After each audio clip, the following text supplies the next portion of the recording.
Let us pray. O God, our help in ages past, our hope for years to come. Merciful God, as we bow our heads before your presence, we place in your hands the needs of this nation.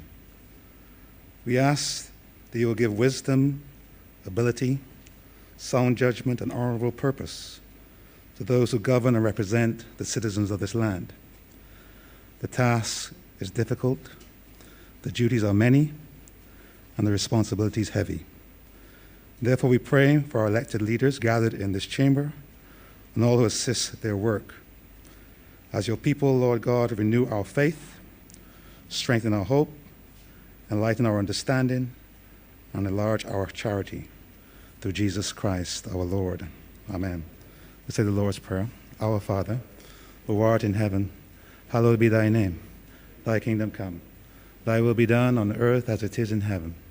Give us this day our daily bread, and forgive us our trespasses, as we forgive those that trespass against us. And lead us not into temptation, but deliver us from evil. For thine is the kingdom, the power, and the glory, forever and ever. Amen.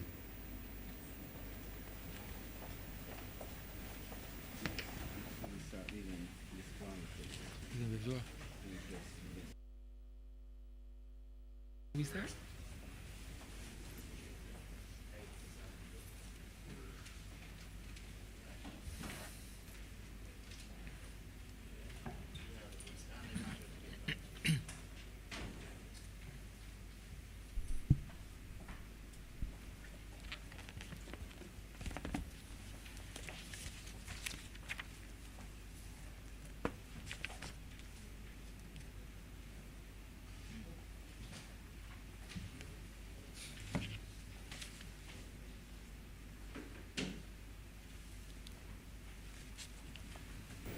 This House is in session. Minutes for the meeting held on Tuesday, September 21st, 2021 to be deferred. Honourable Leader of Government Business. Mr. Speaker, I beg to move that the aforesaid minutes be deferred. The questions that the said minutes be deferred. All those honourable members in favour, please say aye. Those against, please say no. Meeting the ayes have it. The said minutes are deferred. Announcements by Your Honour the Speaker. Messages from Her Excellency the Governor General, petitions, papers, government notices, private members' notices, notices of questions, reports from select committees, first readings of bills, statements by ministers, congratulatory and/or obituary speeches, personal explanations, motions for leave of absence, oral replies to questions, notices of motion for the adjournment of the House on matters of urgent public importance, orders of the day. Honourable Leader of Government Business. Mr. Speaker, I beg to move the suspension of standing orders 6, 16, 18, 20, 42, subsection 5, 43, and 44 for the remainder of today's sitting. The question is that the aforementioned standing orders be suspended for the remainder of the day's sitting. All those honourable members in favour, please say aye. Those against, please say no. We think the ayes have it. The aforementioned standing orders are hereby suspended for the remainder of the day's sitting. Government business. Government business is the order of the day.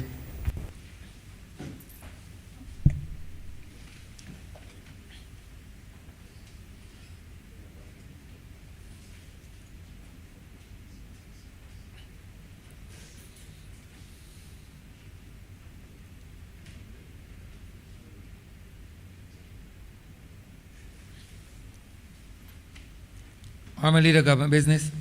Mr. Speaker, I beg to move that the Constitution Amendment Bill, which notice was given on the 20th of September 2021, be substituted with the newly revised bill dated the 27th of September 2021.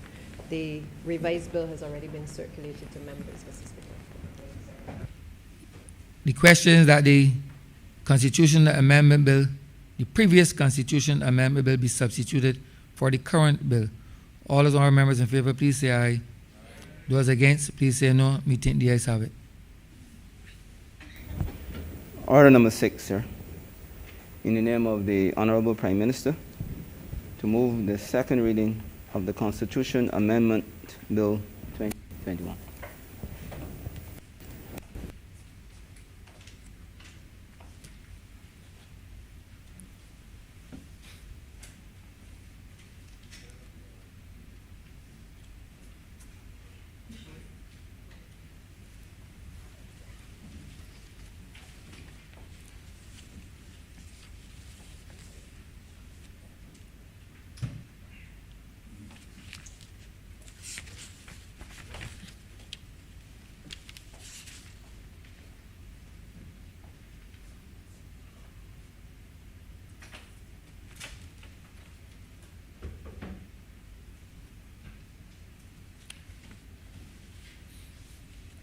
Honourable Prime Minister.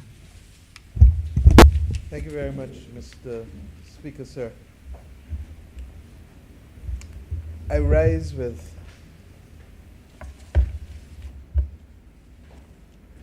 the honor, Mr. Speaker, of being able to move the second reading of this constitutional amendment bill, which quite simply seeks to do just four things.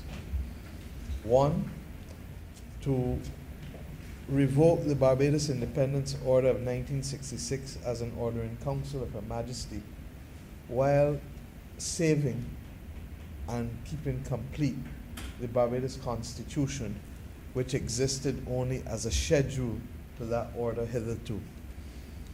Two, to make provision for a Barbadian to be a head of state of Barbados.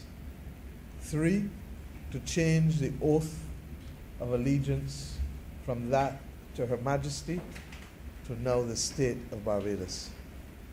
And fourthly, to ensure continuity in all of the other aspects and functioning of the state of Barbados through all of the offices, appointments, commissions, and everything flowing from the prerogative that was hitherto exercised in the conduct of the affairs of this country, while at the same time vesting all that previously was vested in the Crown, now in the state of Barbados.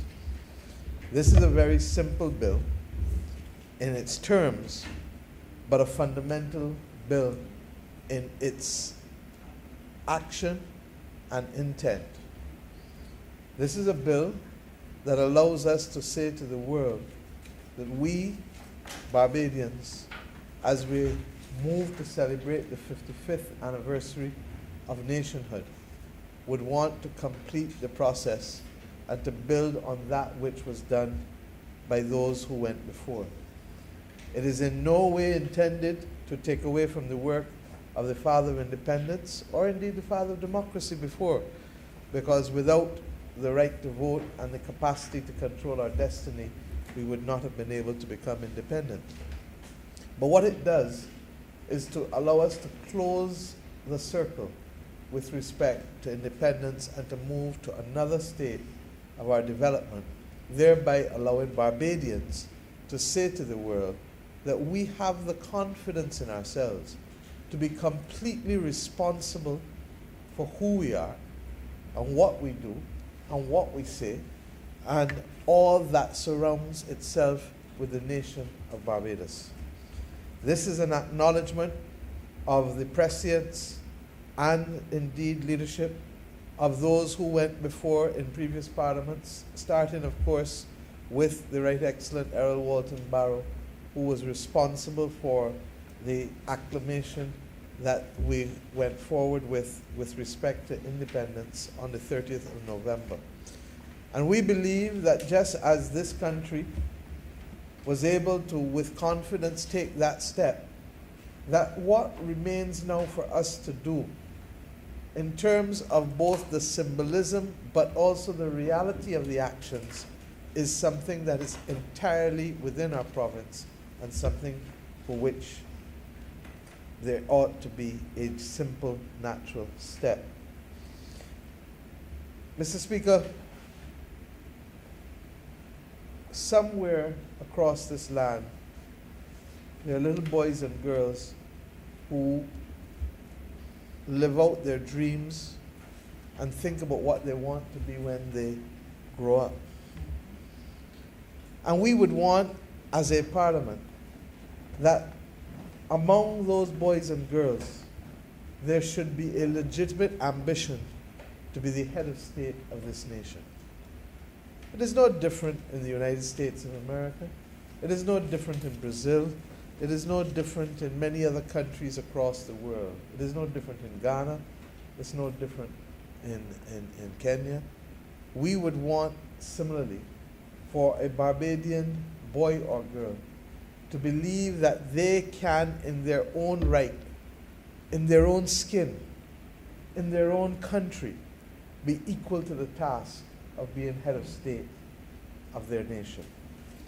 And we say this without any rancor, because we accept that since modern settlement in 1625, the head of state has been the monarch of the United Kingdom. And that has had its own torturous journey.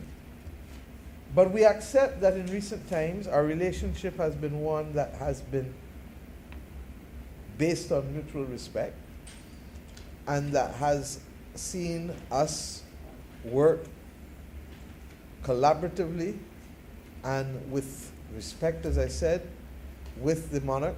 In this particular instance, we are particularly thankful and extend our courtesies, all courtesies and gratitude to Her Majesty the Queen. But there comes a point in the life of a nation when time simply has come. And we believe that that time has come in our nation effectively, while not being matched by the legal and constitutional arrangements of our nation.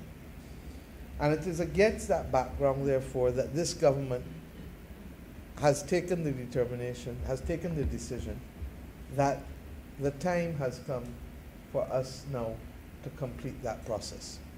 Mr. Speaker, this bill that is before us recognizes that the Barbados Independence Order of 1966, which flowed from the legislation thereto, had as its schedule the Constitution of Barbados. And the truth is that many people, when going to look for it, might well have been confused because of the fact that our Constitution, like that of many other Caribbean Commonwealth countries, was simply the schedule to an ordering council made by Her Majesty, and not a standalone piece of legislation as we have been accustomed to doing in every other instance. This bill today repeals that Barbados Independence Order, while preserving the schedule, which is the Constitution, as the Constitution. And we took the deliberate act of ensuring that we had broad consultation from a legal perspective. There were different views. And in the end, the Honourable Attorney General and myself would have requested an opinion from the former Chief Justice, Sir David Simmons, and the former President of the Caribbean Court of Justice, Sir Dennis Byron, who by a quirk of circumstances happens to be in Barbados today as we debate this bill. Their view, like those of Mr. Justice Sherman Moore, who was responsible for the drafting of this legislation, is that this entirely works in a manner that allows us to repeal and preserve, while at the same time allowing the government to remain committed to our intent to start the work on a new constitution from January of next year. And what do we mean by that? I've said before in other places that the government will ensure that there will be the most comprehensive consultation, not just by having a bill that may be 150 pages and giving it to somebody for 2 or 3 months without guidance, but a consultation that goes chapter by chapter by chapter by chapter, because that is exactly how our Constitution is written, as you know, Mr. Speaker. And the first set of the chapters deal with the fundamental rights and freedoms. We believe that a new Constitution should deal with fundamental rights, freedoms, and responsibilities, because at the end of the day, what we are trying to do is to build a nation where active citizenship is the hallmark of that nation, And if that is to be the hallmark of the nation, then it ought to be reflected in the terms and content of the Constitution. But that process is for next year. And that process will see the kind of consultation that we saw with the Thorne Commission, which, as you know, went around this country, almost every parish, speaking to Barbadians with respect to the content thereto of what our local governance systems should be developed and evolved to reflect. And to that extent, it is that similar type of process that we expect to take place next year. Mr. Speaker, we believe that that is where the effective and real consultation will lie.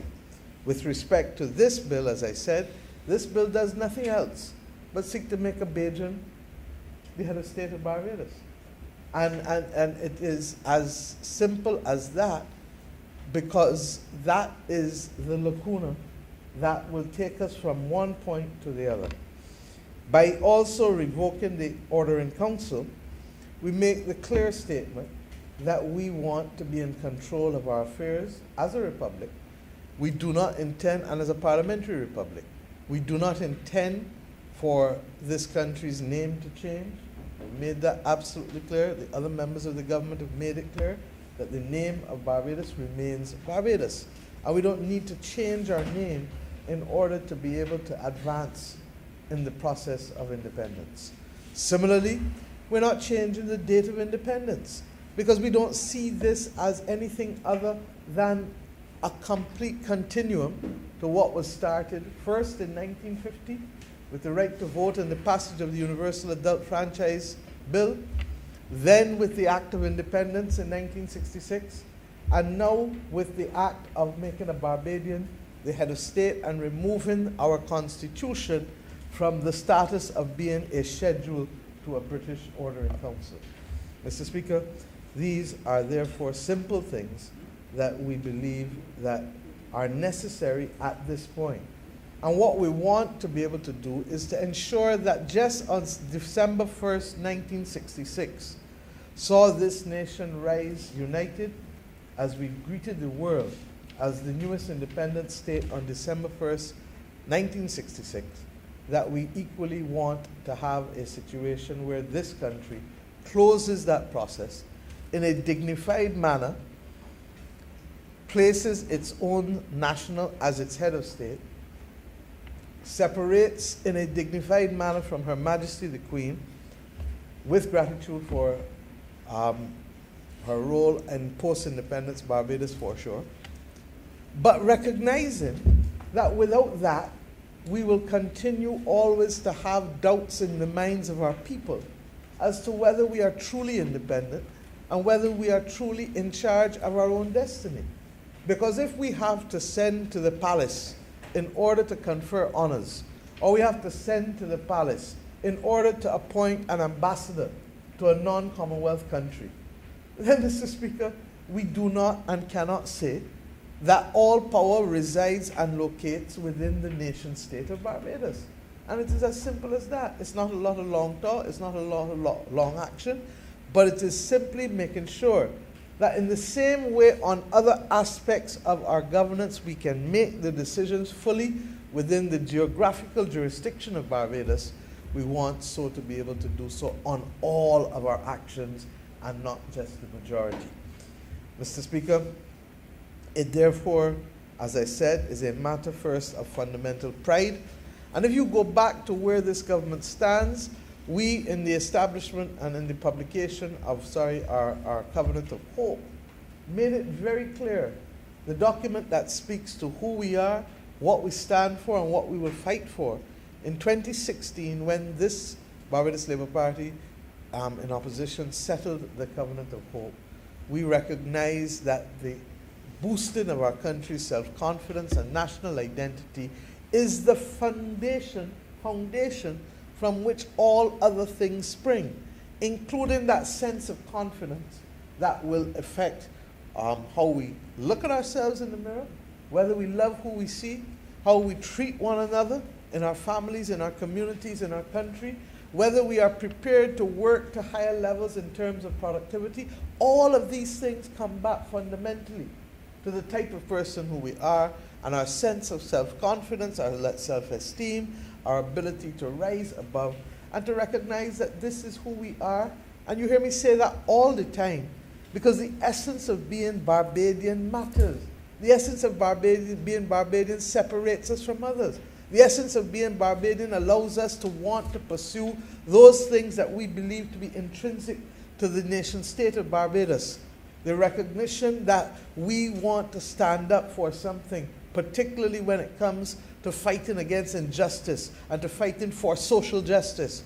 We want to make sure that this country forever recognizes that a person should not be condemned simply because of the circumstances of their birth, and that there should be no office outside of their reach, not even the head of state of this country, in terms of their aspirations and their achievements.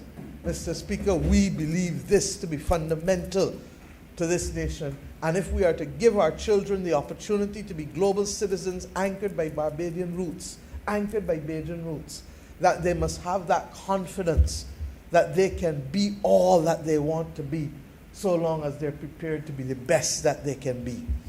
Mr. Speaker, it is fundamental. I served as Minister of Education in this country for 7 years, and regrettably, I've seen too many examples where people are doubting themselves and doubting their capacity, and they carry it with them throughout their entire lives. And very often when you look at somebody in their 50s or 60s and you start to deconstruct what is really the issue when they're going through a difficult time, it goes back to that sense of self-doubt and that sense of, did somebody really love me? Did somebody really accept me? All of those things.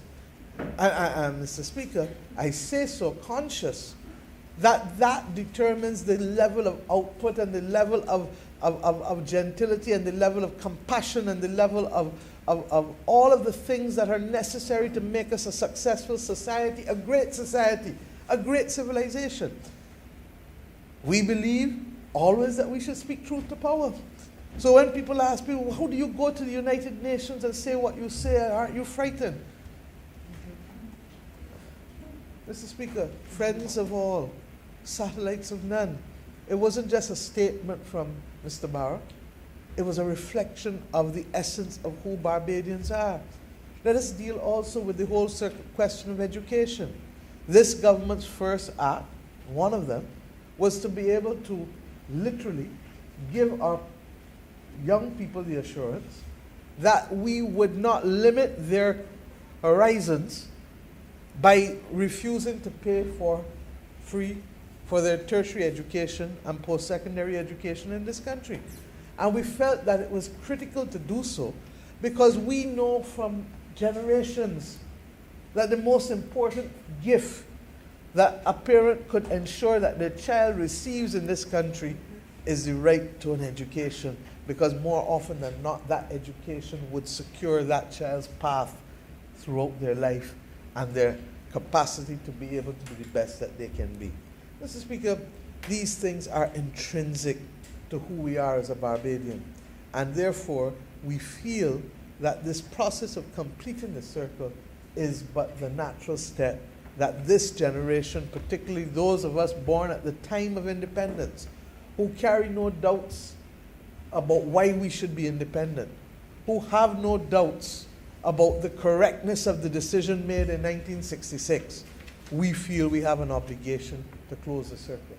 And Mr. Speaker, I've said many times about closing the circle of enfranchisement. And why? Because in 1937, when we had the rebellion, not the riots, but the rebellion that basically said that Barbadians wanted to claim their own destiny, that was the step that sought to build on the work before of Charles Duncan O'Neill and others who tried. And when Marcus Garvey came here in the 1920s, that started to build on the whole act of political organization and political mobilization so that ordinary people could have control of their destiny in a way that was not being appreciated or agreed to by the then British colonial government and the colonial office. Mr. Speaker, that rebellion made it possible for us to push past in a cataclysmic way almost, such that it led forces to form the first political party, the one that I have the distinct honor to lead. And that political party started in March 1938, less than 1 year after that rebellion, making it absolutely clear that it was a direct expression of the uprising that took place hitherto in July 26, on July 26 of 1937. That by March 31st, 1938, less than a stone's throw away at Martineau House on Bay Street, that event took place less than a stone's throw away from Golden Square is of significance for me and in the recognition of the journey that we are taking. There are some who felt that it was inappropriate for me to speak on July 26 this year and to lay out what government's role and roadmap would be with respect to the election of a Barbadian head of state. I disagree, and humbly so. And I disagree humbly so because the journey of modern Barbados, in my view, can be anchored back to that rebellion in 1937. It was not led by people of any formal organized movement, but it was led by people who understood the voice and the call of Clement Payne, Right Excellent Clement Payne, understood the agitation that was taking place before by the Right Excellent Charles Duncan O'Neill and others on the ground, Colonel Wickham in his writings. There's a whole cast of persons understood the work and the courage of people like Israel Lovell and a whole host of others that I'm sure that the member for St. Michael East will reflect and place appropriately into the records of this House. That is why we made July 26 a day of national significance. And that is why we also moved to expunge the criminal convictions of those convicted with that event. Because we understood that that was the defining moment that led then to what I call now the journey of enfranchisement. In 1938, March 31st, you have the establishment of the Barbados Labour Party, then known as the Barbados Progressive League, then gone back to the Barbados Labour Party again. You then had in 1941, and I believe that the Honourable Member for St. George North will have the opportunity to speak to this because they too will be celebrating the 80th anniversary of the Barbados Workers' Union's formation in less than a week. Less than a week, next Monday, the 4th of October.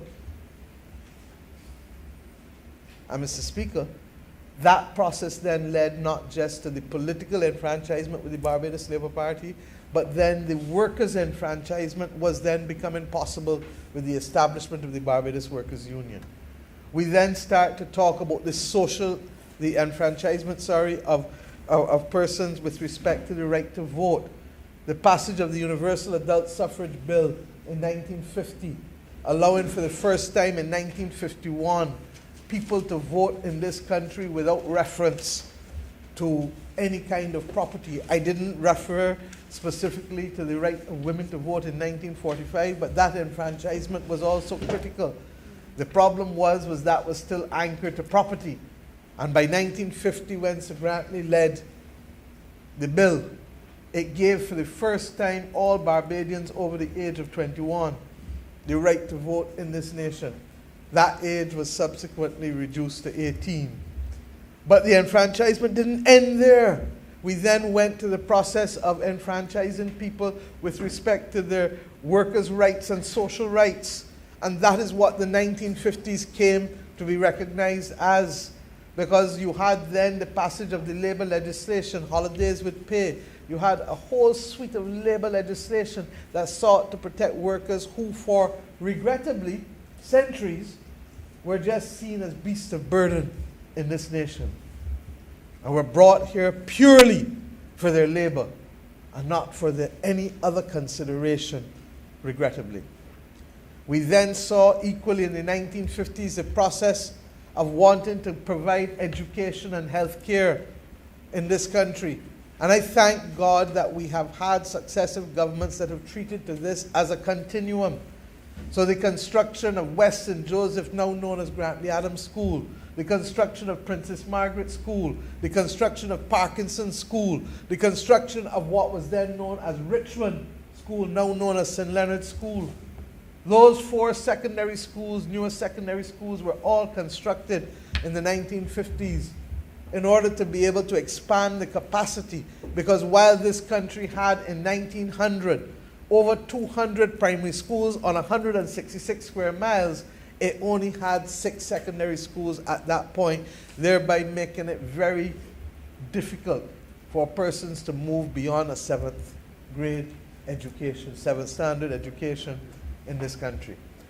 And Mr. Speaker, once the Right Excellent Errol Barrow won in 1961, he was then able, with the literal writing of a pen, to ensure that every child going to secondary school and primary school in this country would do so free of charge. Understanding that that represented the essence of what Barbadians wanted for their children. And we've never looked back. We've never looked back. We paused in 2013 on post-secondary, but mercifully, the will of the country was sufficient to say we will make other sacrifices and we will make other changes.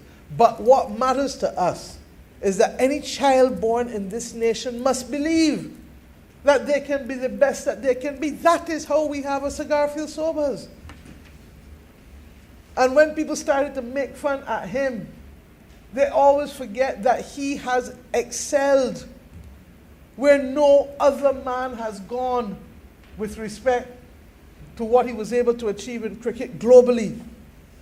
And that is why if you call his name now in any part of the Commonwealth, people literally receive his name in awe because they understood his absolute brilliance. But he was born short there in the Bayland. And if we go to the other side of Bridgetown now, and you look at Robin Rihanna Fenty, she knew from small that she wanted to take on the world. And if you ever doubted it, look at the interview that she did with, I think, was it Katie Couric? When she was about 17 years old. I still remember where she sat. Actually, she had on the same color I got on now. She sat in a off-white outfit in a chair with her legs literally poised and her whole manner focused. And she said, when I build my empire, she didn't say when I am successful in my career. She didn't say when I get through. At 17. And she was dealing with the unfortunate incident of domestic violence. So even after that, she sat there and she told the entire world, when I build my empire. And if I were to be asked to encapsulate why we are really doing this, because I believe that every child born in this nation has the right to those kinds of aspirations. But you can't get it if you are being told that somebody else is going to rule over you by circumstances of birth. But that's the closest thing to a feudal system. You can't get it when somebody else has that right to be over you simply by reason of birth and by conquest. Mr. Speaker, no. Time come. The time truly has come. And it has taken courage. And we're not blind to the fact that there are some who would not want us to make this journey and who don't believe that we are equal to the task. But we believe fundamentally that the majority of Barbadians by far already feel the way that this legislation is now trying to bridge the gap to. The Barbadians already feel effectively that they're in charge of their own destiny. So why do you have then the difference in our legislative and constitutional construct? And that is why I say that as a child of independence, I was born 1 year and 1 month before this country became independent. I have no doubts nor fears. None whatsoever. And I believe that almost every other member of my government feels the exact same way. They have no doubts, no fears. This has been a conversation that has been taking place since December 1998. 1998, indeed, Mr. Speaker, the fact that I was part of the cabinet that agreed to the establishment of this commission explains why I have so much gray hair now. Because it has been a long journey. It has been a long journey. Indeed, Mr. Speaker, one of my greatest regrets is that while there are a few who are still with us, the majority of persons who served on this commission, and in fact the Cox Commission before, have gone to the great beyond. There can be no rush, therefore, about this act. This act has taken long in coming. And if we go back, we agreed that there are aspects that are certainly worthy of consultation, and that is the majority of the work that relates to the Constitution. We get that.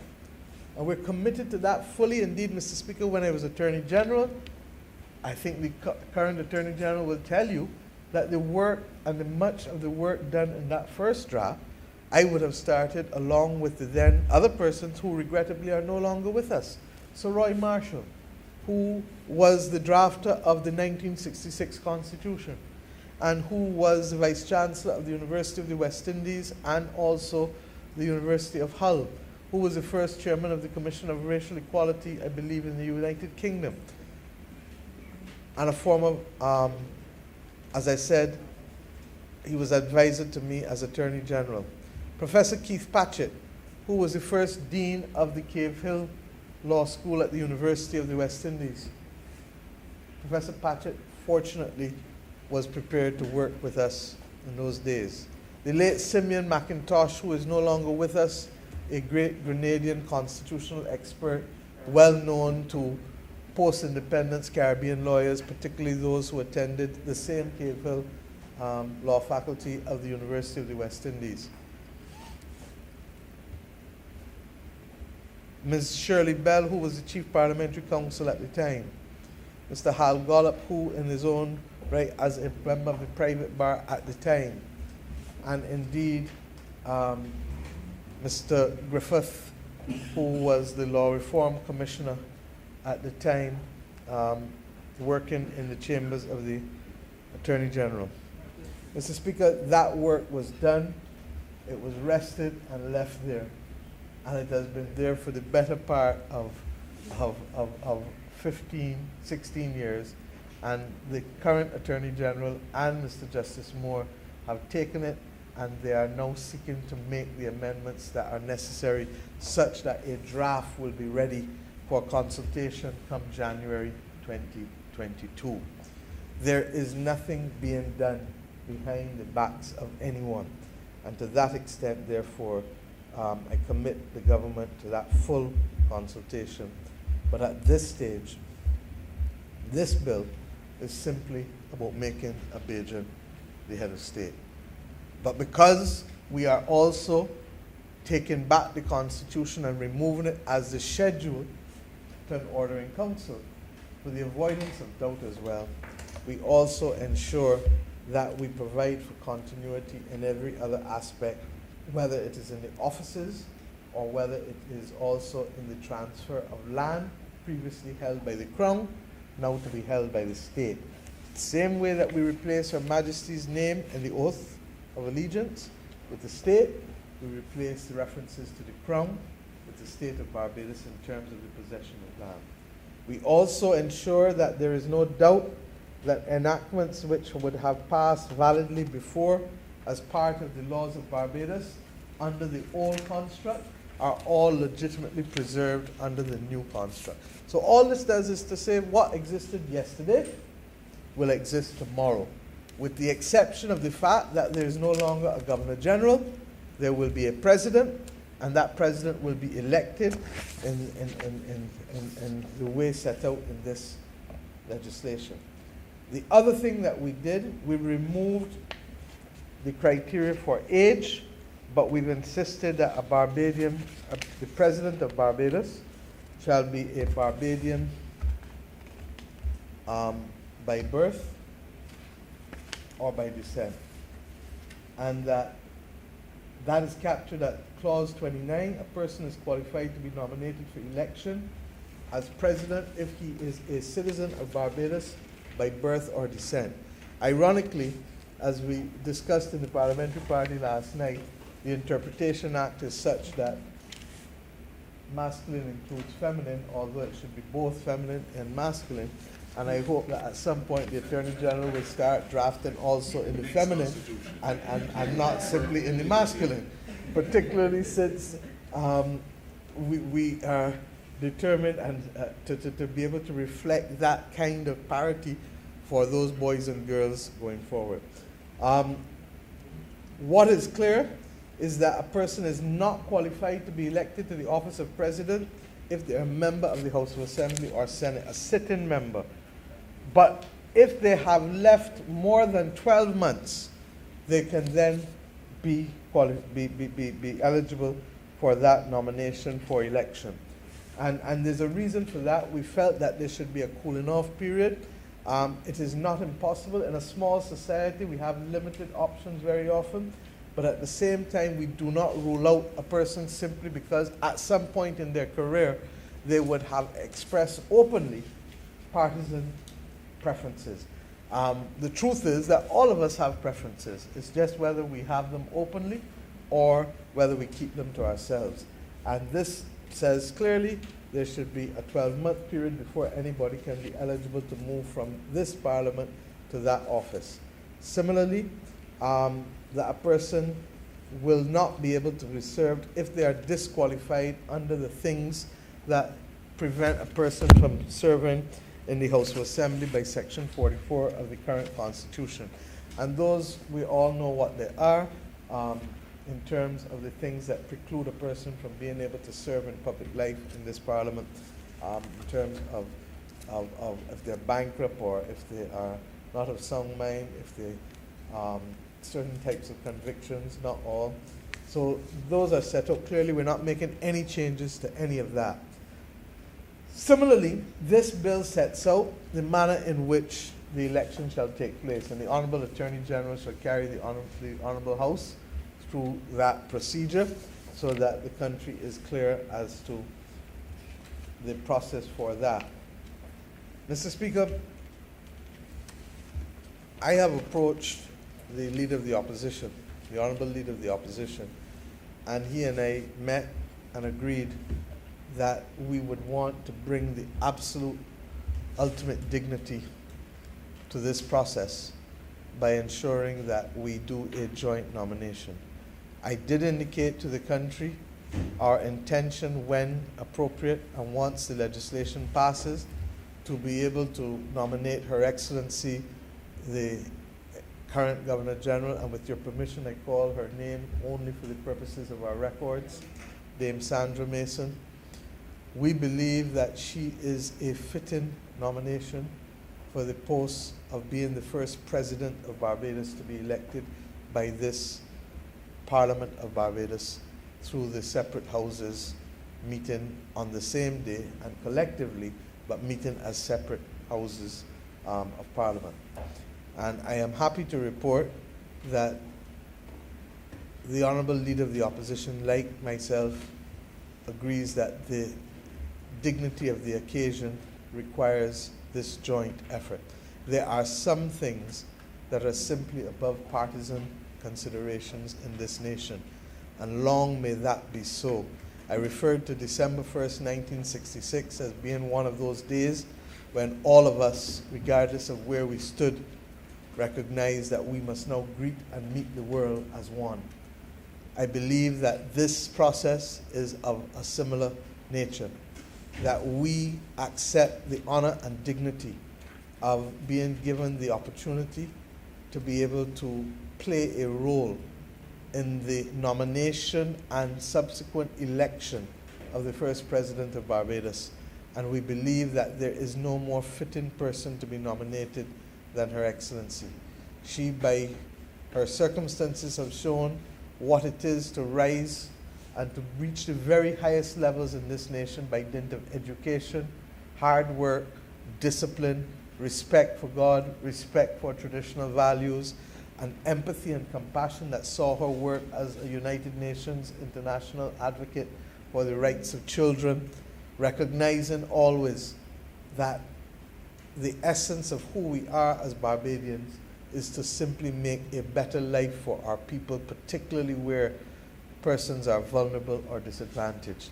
And I want publicly to thank the Honourable Leader of the Opposition for agreeing that we collectively should set a tone for this that hopefully will inspire others that come after us, that there are simply some things that are above partisan consideration.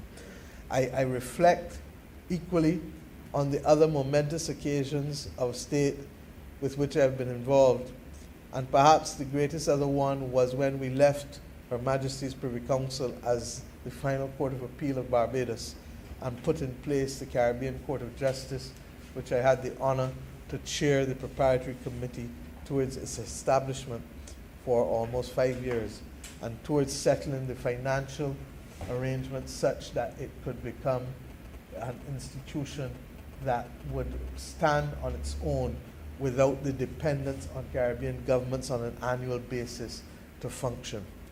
On that occasion, Mr. Speaker, the then Leader of the Opposition was the late Prime Minister, the Honourable David Thompson. And I'm happy to report that on that occasion too, after I spoke to him as the then Attorney General, and then the Prime Minister then spoke to him, that we were able to agree that the Barbados' entry into the Caribbean Court of Justice would be a seamless one, supported by the people of Barbados as reflected by the institutions in Parliament, namely the government and the opposition. And Mr. Speaker, this is what separates this country from many others. And there are many others today that still cannot settle on that fundamental issue of what should be the final court in their land. And when I say to you that sometimes I get emotional for leading a country like this, it is because of that tradition that there are some things that are simply above partisan consideration. And I know it from sitting on both sides of the aisle over the course of the last 30 years, effectively. I didn't celebrate it formally, but the truth is that January of this year would have been 30 years for me in both the lower house and the upper house in the Parliament of Barbados as a member of Parliament. The first 3.5 years being in the Senate, and of course since 1994 with the permission and consent of the people of St. Michael Northeast in this honorable lower house. So I say this because I know that in this relay race, in the same way that we are now running this leg of the relay race that Sir Grantley and the Right Excellent Errol Barrows started in terms of Barbados' modern development, that there will be others who will come after us to run it. And when they come, I hope that our example today, Honourable Leader of the Opposition, and my example as we go through this process will inspire them to remember that there are some things that are simply above partisan consideration. I also say so conscious that there are those who would want us to take partisan decisions as to who we nominate. I am not in that. I am not in that. And I believe that the best person for the job should be that person who we elect as president of the country. And I am satisfied that Her Excellency has comported herself in a way that she enjoys and commands the affection of Barbadian people, and that the majority of Barbadians that I know would want the Leader of the Opposition and myself to do exactly as we are doing. Now, Mr. Speaker, the oath is self-explanatory. And indeed, anyone who has had to take that long oath before would know that it became almost impossible for you to do it without pausing, because there are no punctuation marks, and it was just about what, 20 lines, 25 lines straight. And we recognize that that really is not appropriate to the time in which we live. And of course, as I said, the new oath simply will reflect the simple words and the essence of what we want to say as Barbadian office holders. And these oaths are found in the first schedule to the bill, and they simply say that I, and in my case, whatever your name is, in my case it would be Mia Amor Motley, do swear that I will well and truly serve Barbados in the office, that I do swear that I will be faithful and loyal to Barbados, and that I will uphold the Constitution and the law. And I further swear that I will conscientiously, impartially, and to the best of my ability discharge my duties. In this case, it would be as Prime Minister, but this is the same oath that ministers, parliamentary secretaries will take.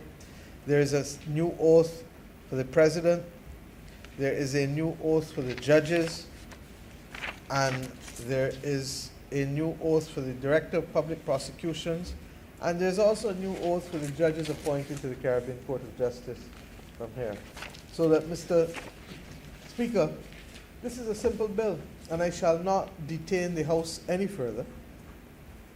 I promised the Leader of the Opposition that I wouldn't speak long. I think he doubted me. But I shall not detain the House any further, because the truth is that, as I said, these things now have to go to other places.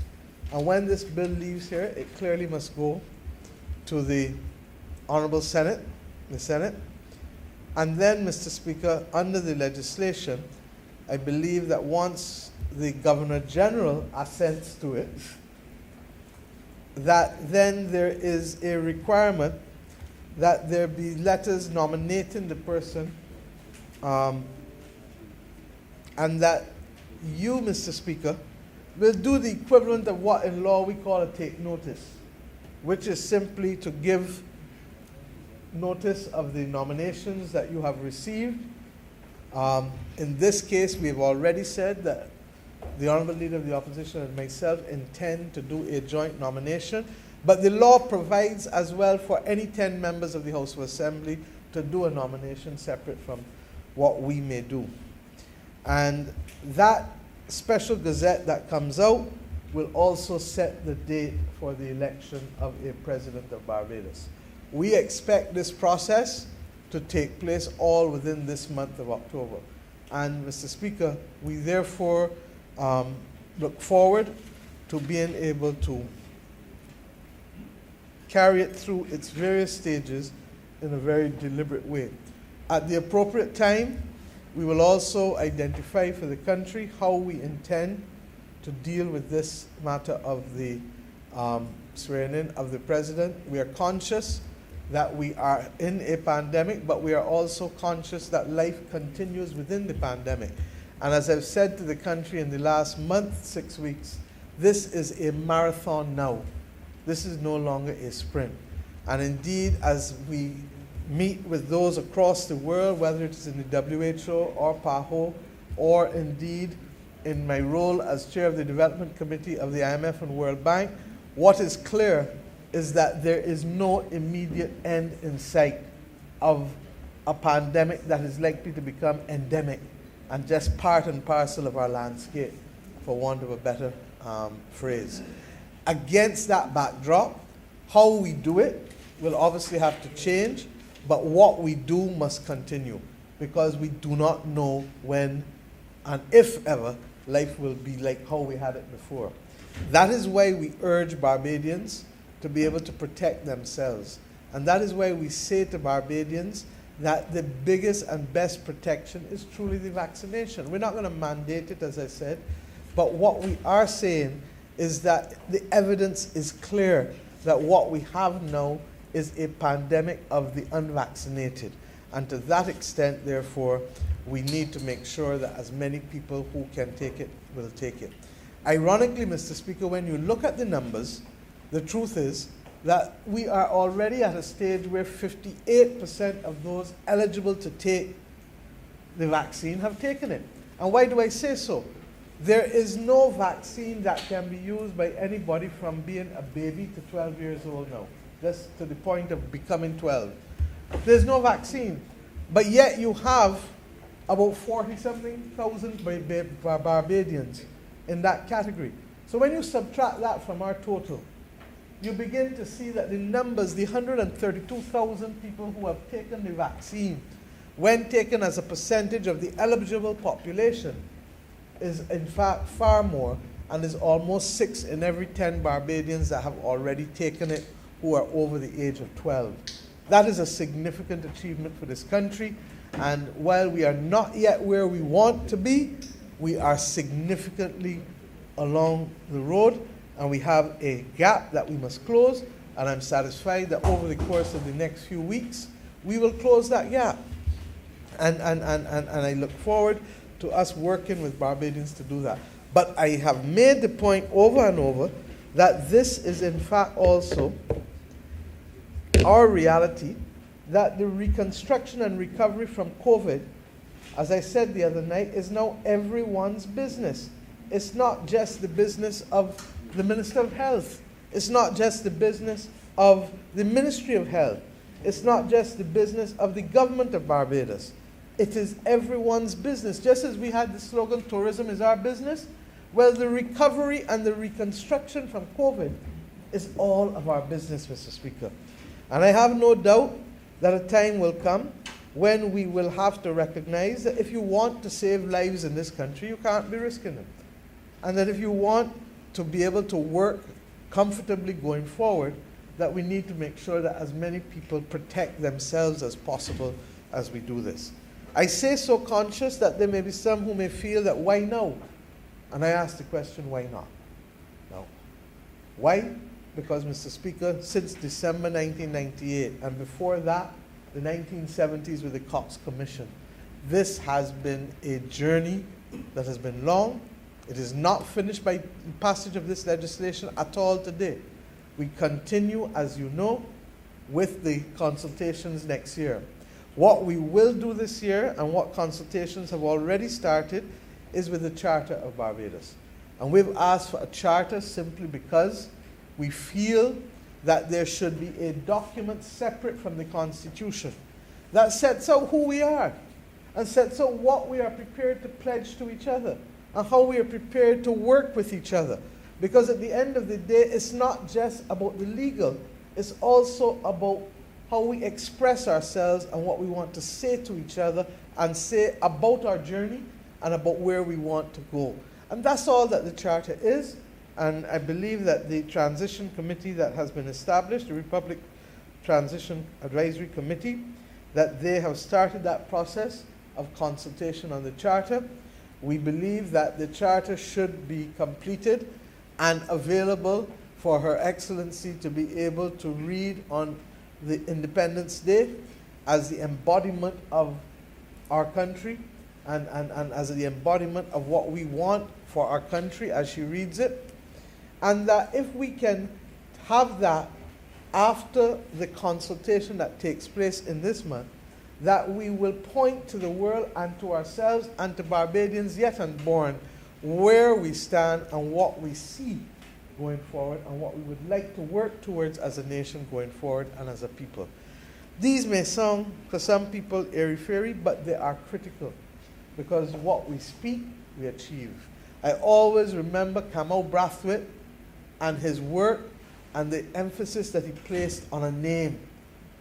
And there is so much in a name, especially for those of us who were brought across the waters and had our names stripped from us and forced then to take a name and an image of someone that we didn't know and didn't reflect who we are. And therefore, there are certain things that matter because they tell you how you face each day and whether you face it with the confidence that you can achieve, but with the humility that you are no greater nor no less than any other person. These things matter and must matter not just for this generation and those who went before, but it is our duty to take the baton and to run our leg and to perfect our leg as best we can while conscious that we must equally hand it to another generation to continue the race. Mr. Speaker, I use this analogy all the time. And why? Because very often people want to feel that you can achieve everything in your lifetime. We can't.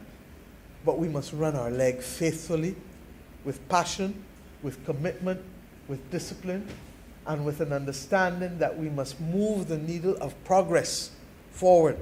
For if we don't move the needle of progress forward, we will find ourselves regressing in a way that is not the intention of those who came together to found modern Barbados. We will have difficult conversations as a nation. That is the nature of a nation, just as it is the nature of a family. We don't get always to choose the circumstances within which we function, nor does a family. But whatever circumstances or whatever environment within which we function, if our values are solid, and if our commitment to those values and principles remains solid, then we will always find a way. You know, even this morning, we reflected on how we address challenges. And there's only one way to address challenges: sincerely and frontally. And if we put them one side, it will be no different from that person who ignores a festering wound as a diabetic. And we all know what happens if they do so. We have reached a point in our maturity as a democracy and as a nation state where this is the next natural step. We are not taking anyone for granted in doing it, but we're embodying and giving thanks for the work of many who have gone to the great beyond, and a few who are still here, like Sir Henry Ford and Melanie Newton and Professor Norma Ford. It is unfortunate that Sir Morris passed last week, and I paid tribute to him separately, and being told that he's being buried on Friday. But he too represents that kind of Barbadian who understood that there are certain things just above partisan consideration. And that is where I spoke in the terms in which I spoke, and reflected my complete admiration for his work, his dignity, and the fact that throughout his entire life he remained a gentleman. Similarly, Sir Henry Ford in the same way. And it is ironic that both of them served the parish of Christchurch, but on different sides. That tells the story of Barbados. That tells the story of Barbados. And that we can come together when it matters. Mr. Speaker, I am humbled by the opportunity to lead this country at this point in time. To be able to say to the world that we are moving to the next stage of our development. And that we have the full confidence that those who are of us and from us have the capacity to carry themselves and to comport themselves with a dignity and with a commitment to fundamental values that are intended not only to uplift us as Barbadians, but to uplift humanity. That is the commitment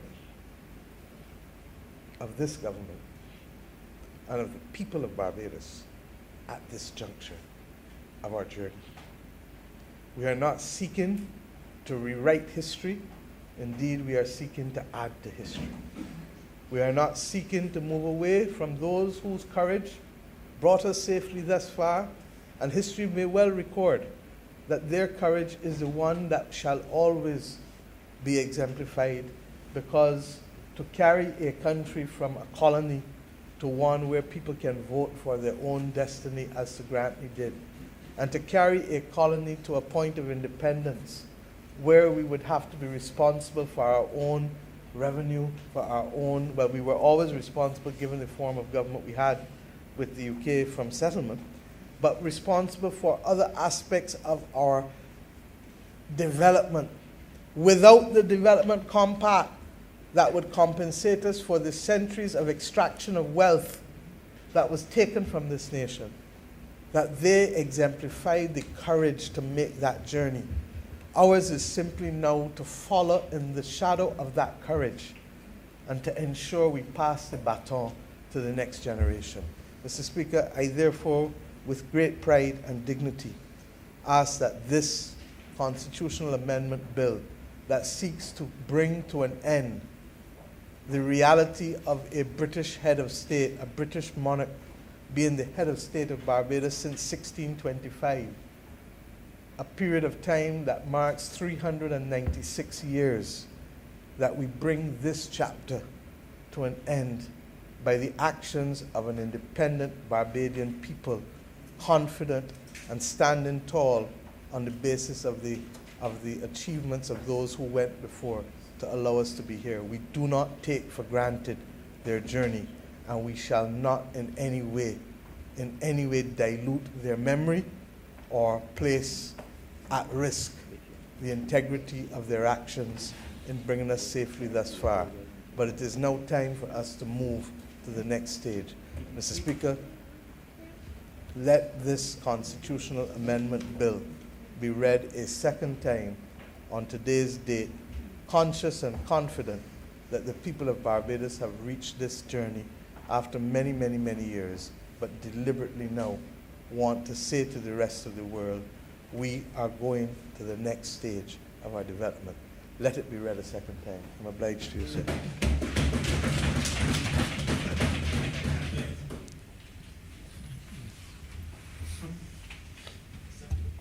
Second. Question that the bill be read a second time.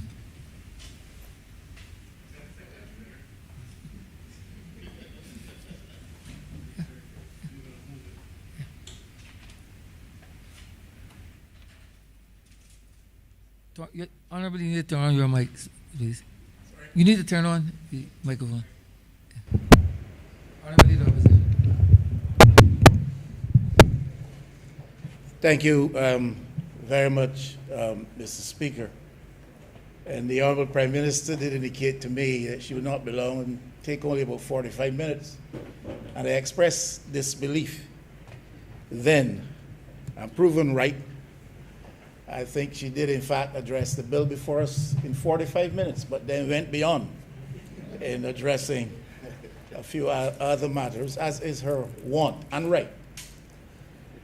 Now, I had indicated to the Honourable Leader of Government Business that if she had someone who was prepared to speak before lunch, they could go now, because I can't give you the assurance or undertaking, Mr. Speaker, that I'll be through in 45 minutes.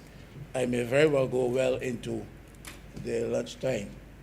I am advised that that is quite all right.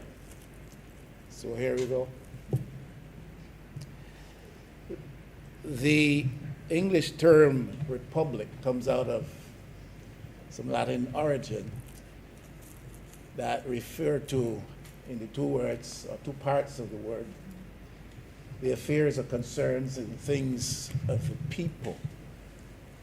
It's characterized by a philosophy and ideology that power is vested in the hands and voices and in the will of the people, and is a philosophical position which is opposed to any notions of monarchy or tyranny.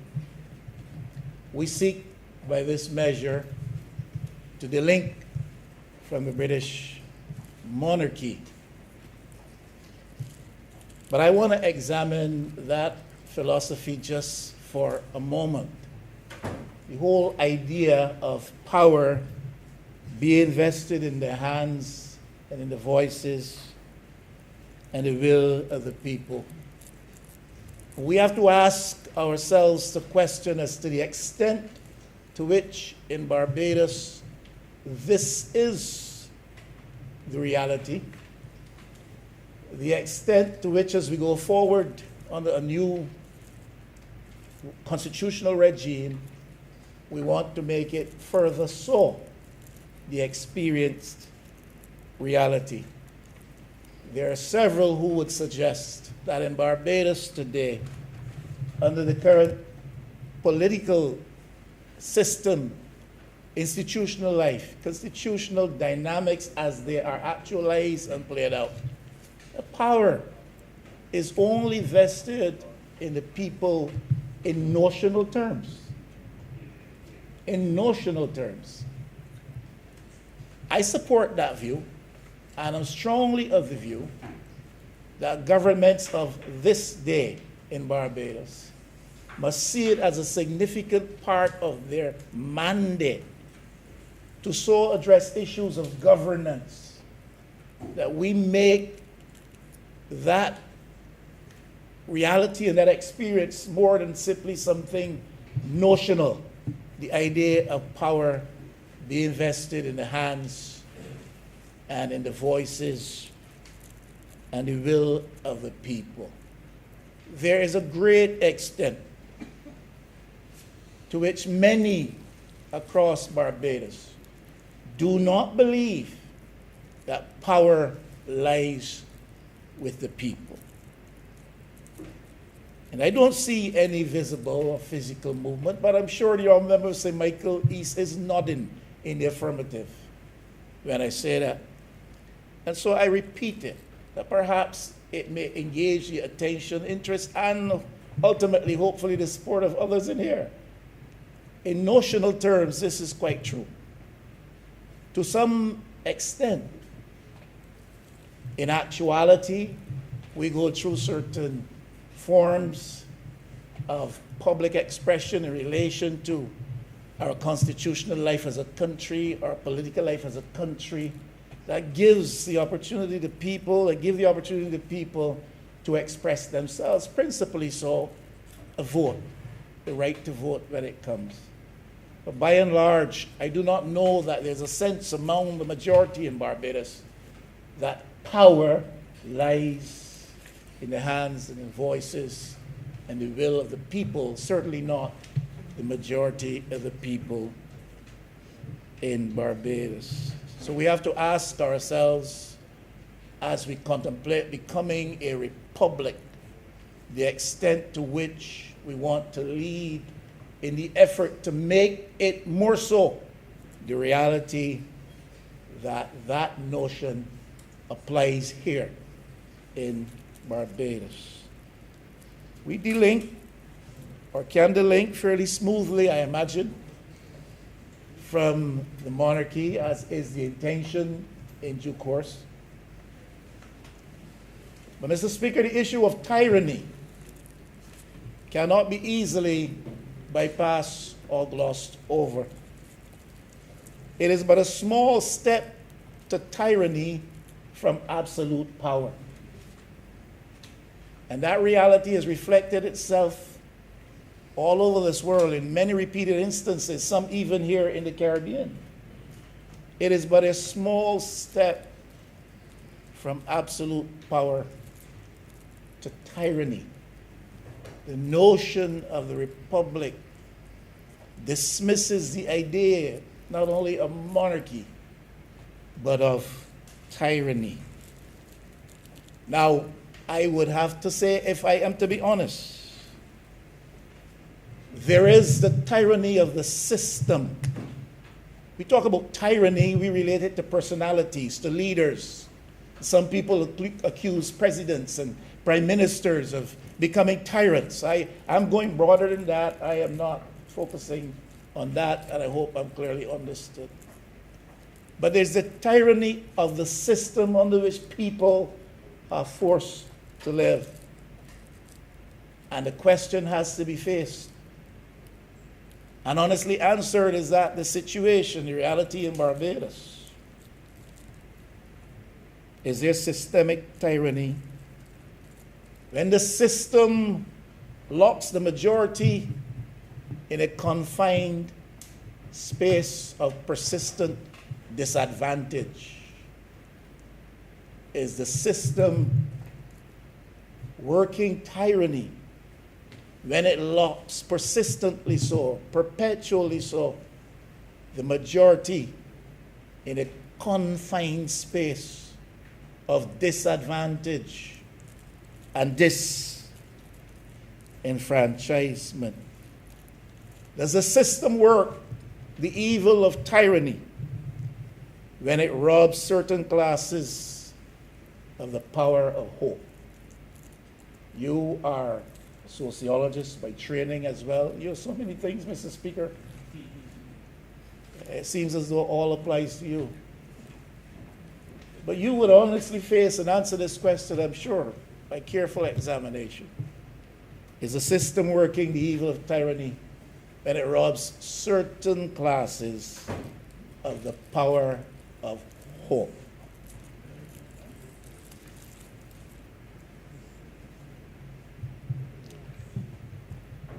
There is a saying, it comes from Thomas Jefferson, that government is the strongest of which every man feels himself a part.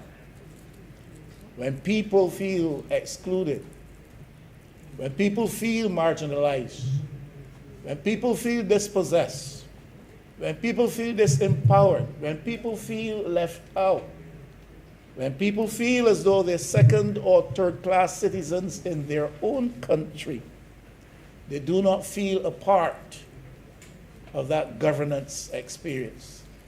They do not feel a part of that which we profess that we live as a reality, when in fact benefits accrue only to select groups, and when the wider context of the majority is other than that, the best which is experienced by others in the country. Kwame Nkrumah said, we face neither east nor west. We face forward. We face neither east nor west. We face forward. Now that is a statement that is designed to evoke hope and confidence in the blessings of tomorrow. That is a statement that is supposed to reflect a sense of independence and confidence in one's own identity and ability to face the world, to look forward with hope for a better day that tomorrow promises. We face neither east nor west. We face forward. As we come to the point in our life in this country where we contemplate becoming a republic, this should be this very thought shared by Nkrumah, should be the foremost driving thought. But I think, unfortunately, Mr. Speaker, if we're honest, we have to admit that despite our best efforts to date, the circumstances of the now moment, economically, socially, do not evoke the desired level of hope nor confidence.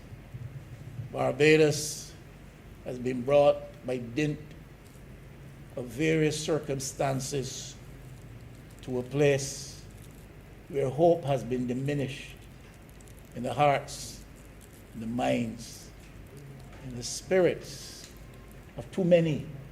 As we take the step to become a republic, we have to renew our resolve and recommit to ensuring the rebirth of hope in the bosoms of our people. If we can't do that, then all we do is change the constitutional arrangements under which we live without changing for the better the reality that our people experience in the majority case. And that is my understanding of what we ought to be doing. That is my understanding of what we're attempting to do. If we conceive of anything less than that, if that which we conceptualize does not bring us to the point where whatever constitutional arrangements we put in place must be the framework within which hope can be reborn in the bosoms of our people, then we miss the mark. We lose the moment, and opportunity goes by. Now, I want to make it abundantly clear. Some of us are given to easy misunderstanding.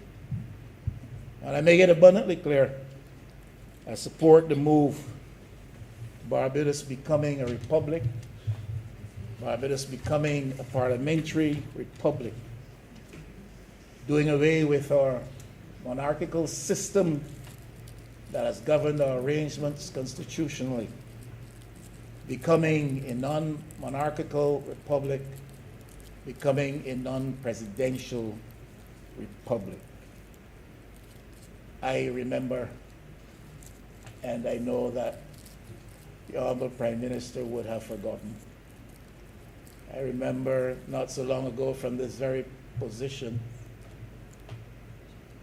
being aware of government's projection to the people of this country that that step would be taken in an effort to complete our journey of independence.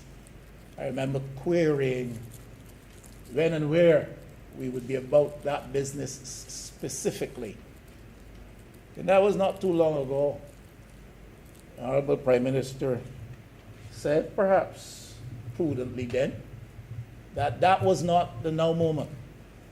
The economic circumstances in Barbados were such. The cost to making this constitution, this change in our constitutional arrangements and all that would attend upon it, that cost was such that that was not the moment for us facing down the economic straits and the battle with debt and the battle with earnings, the battle with lack of growth and all of that.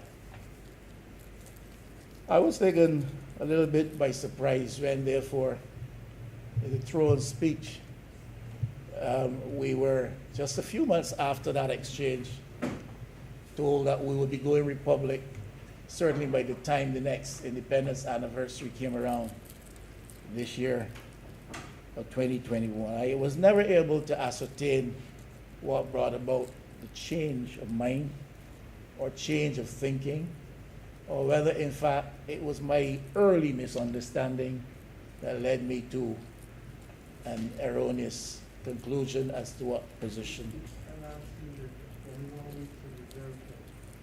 All right. Well, I am hearing that the answer has not yet been given to me. It will come later. And I would be very much appreciative of that. And I am saying that to reinforce the view, not to attack the government in any way. Sometimes I'm misunderstood. I'm saying that to reinforce the view that I support, and very strongly so, the move to becoming Barbados becoming a republic. I support the move to our constitution speaking to the appointment of a head of state was a non-executive head of state, as recommended in the Ford Commission of 1998.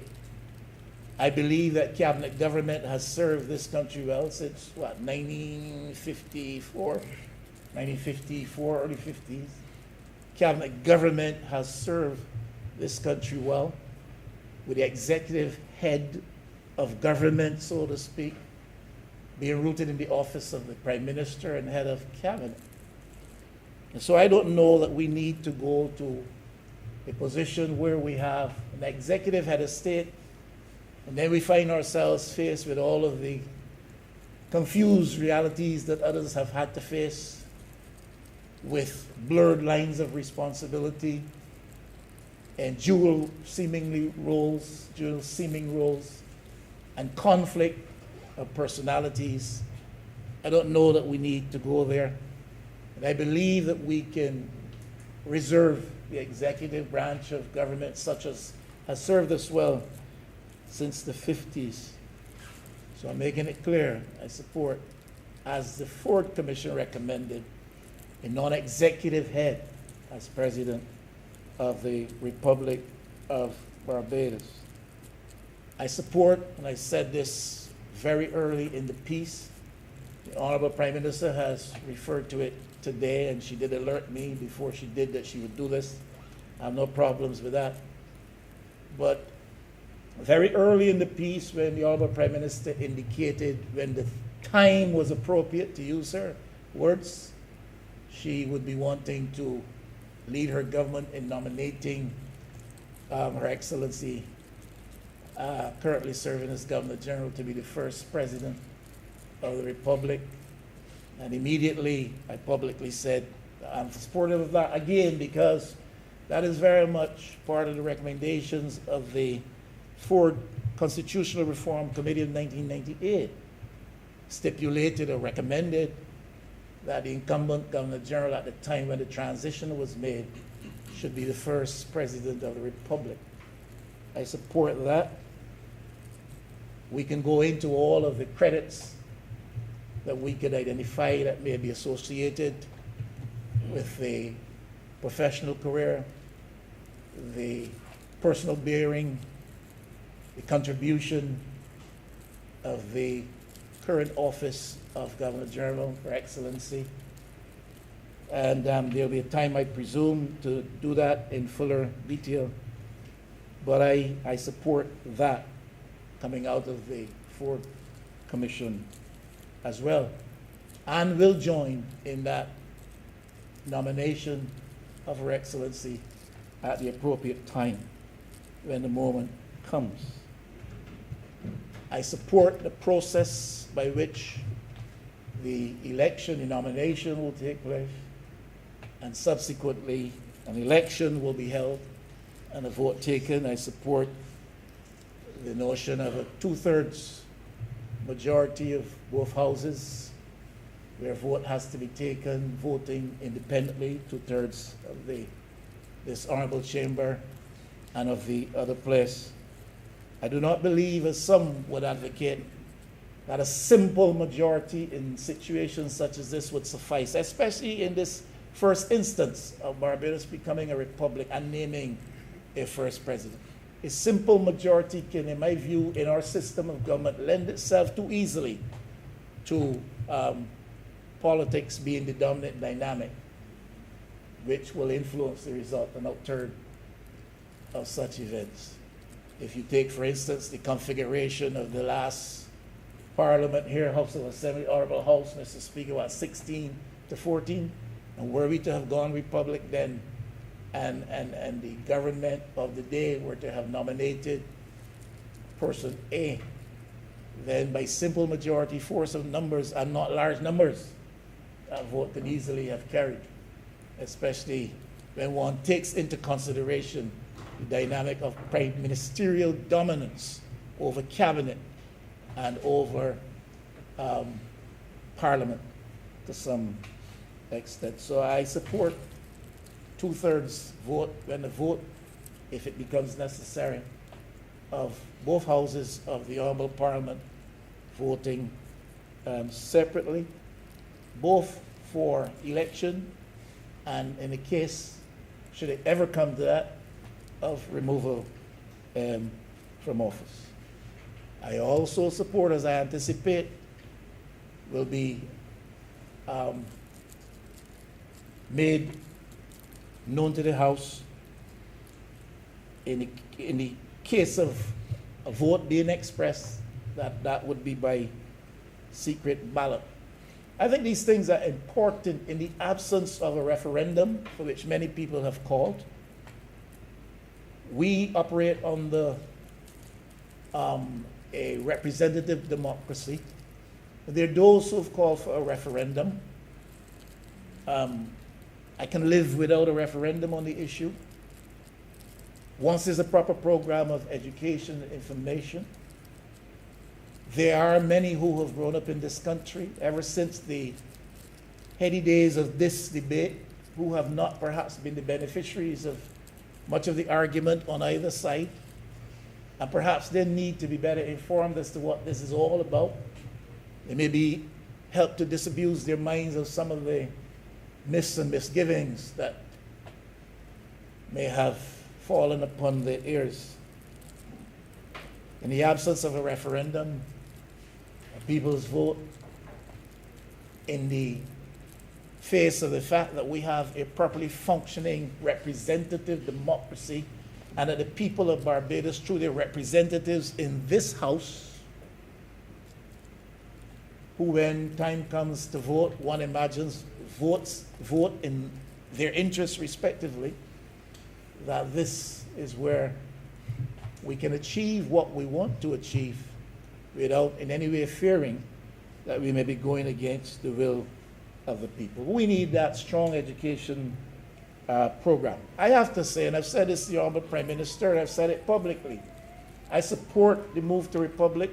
I support the nomination when it comes in the appropriate format and time.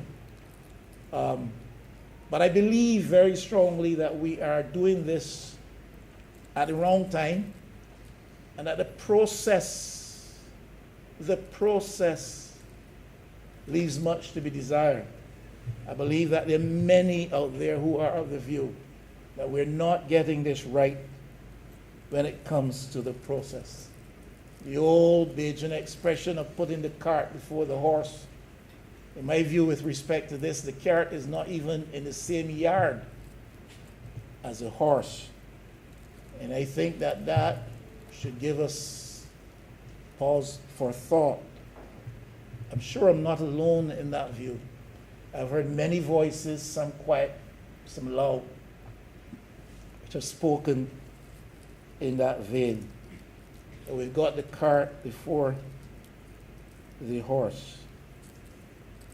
We need to do the business of, in my humble submission, constitutional reform before we make the formal move, establishing a republic, because that is what we are doing if we change the arrangements for the office of head of state. We are, by dint of that action, establishing a republic. We are establishing a republic without a constitution for that republic. And that horse is in a different yard altogether from the cart. We need, beyond reform, thinking in terms of the actual republic constitution, we need some significant other constitutional reforms, parliamentary reforms. I've said before, I believe it very strongly, we need a fixed date for elections in Barbados. We're practicing democracy. We are practicing democracy. The ultimate expression of that democratic privilege in practice is the right to vote. And no single person, no matter how popular he, or in this case she might be, no single person should be put in a position where he or she can determine the context and circumstances in which I get the opportunity to exercise that right. That should be framed in constitutional stipulation. No prime minister should be able to say, I'm calling an election now, 2 years before the due constitutional date. No prime minister should be able to say, I'm holding on for these few extra months, simply because there's some allowance for that, and you go beyond the 5-year period. No one person, man or woman, woman or man, should be able to so affect my right to vote. It is the Constitution of Barbados that should determine when I get to vote by fixed date, as happens in some places. But when prime ministers, depending on the circumstances, guided by their whims or fancies, or political pressures, or fears, decide, let's do it now. We're doing that in the interest of party. We're doing that in the interest of our own political fortunes. We're doing that without reference to the fact, look, this is a democracy. People have an ultimate right to vote, and nothing that I do should interfere with that right to vote. That is where I stand on that. We have got a Senate which has the power to put a check on this lower house, the actions we take here. But a lot of what people see with reference to the role and work of the Senate suggests to them that it is just a rubber stamp. I think experiences of recent times with this particular parliament have suggested it's not just a rubber stamp. Senate, in fact, can be very active and formally and robustly perform a role in part that it is in part expected to play. But we need to broaden the responsibility, that set of functions attributed to them, and give more meaning to that which they do. I believe there should be an element of the Senate of Barbados that should be elected. I don't want to get too much into this today, there'll be time for that. All I'm simply saying, Mr. Speaker, when we go to a we go to a republic constitution, there's significant reforms in which we must engage. And I don't like the idea that we're becoming a republic and then we are going to discuss constitutional reform. And I hope it can be appreciated, the position I'm taking. I support going to a republic. I support jointly denomination when the appropriate time comes. I support the process when the time comes, as far as I'm advised of that process. But I don't like the moment in which we are choosing to do this for several reasons. Now, I have to ask hard questions. And recently I was confronted a bit because I simply asked some questions. I'm not the first to be asking questions in this country. I just asked about 8 or 9 recently, and there was some pushback from the other side. I know when the Honourable Prime Minister was leaving office, she asked about 18 repeatedly. And I supported her right to ask those 18 questions. So I don't think that there should be much of a pushback if you ask 9 questions, which are pertinent, and no comparison. No comparison. What if you believe that there's no comparison in the questions? Well, fine. But there's my right to ask those questions. And that right should not be challenged. Challenge the merits of the questions if you want, but not the right to ask the questions. And if I were mischievous, I would really get into some of the specifics of those questions and let members decide for themselves. But that is not me by nature, and that is not for the now woman. But the question has to be asked. So what is the agenda driving the government, driving the Prime Minister, that we must make this move now, at this time? Why can't this be perhaps next year, November, July 26, some date next year? Why now? What is the agenda upon which the government is embarked that makes it absolutely necessary that we do this now? A couple of months from now, a few weeks from now. If I think politically, I come quickly to the conclusion that it might have something to do with election timing. Possibly. I might be wrong, but if I think politically, that's where I come down in the absence of any other information. If I think politically, I conclude it may have something to do with an election platform issue. I might be wrong. If I think politically, that is where I come down. I do not like the November 30th date, our Independence Day. I think even if not intended, as the Prime Minister was clear to point out, this over time will diminish the legacy around the contribution of the Right Excellent Earl Barrow, father of independence. It may not for those present in this Parliament today, because that history is fresh with us. We are products of that independence movement. But 40 years from now, 25 years from now, when the generation or generations that succeed us come by, despite the best intentions of this Parliament and this government, I have a feeling that what will have resulted would have been an erosion, a diminution of the legacy, appreciation, value for his contribution. And if I'm seeking not to be political in the decisions I take or support with reference to this move to becoming a republic, then I can't see how I cannot say that and put that as a consideration.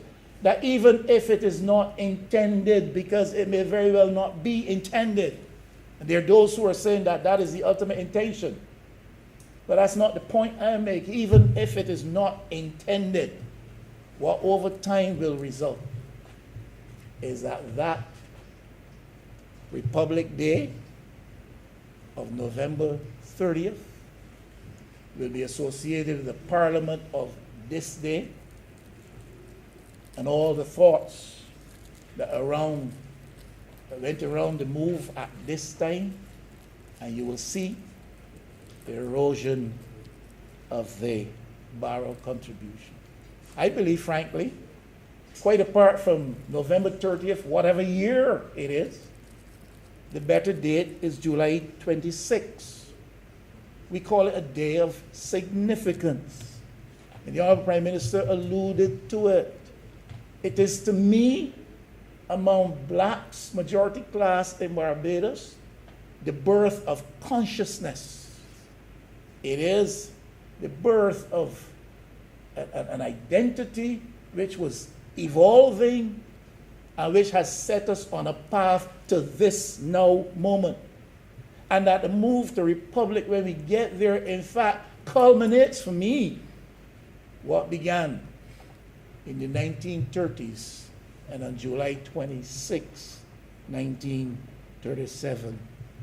This move to republic is another bout in the struggle that evolved then. And it was a people's struggle. We can take this step as a constitutional initiative. We can conceive of this as just a parliamentary action, a statute, a law, a bill passed here. But we're talking, if you reflect on the 1930s and specifically the struggles of the 1930s, you're talking about an evolutionary process in which the impulse of the people was to create a framework for governance within which the interest of the people became paramount. And if we are not there in our thinking, then again, we have missed the mark. This is not simply constitutional. This is about a people's impulse, getting ultimate expression and taking the ultimate step to govern their own affairs and to chart their own destiny.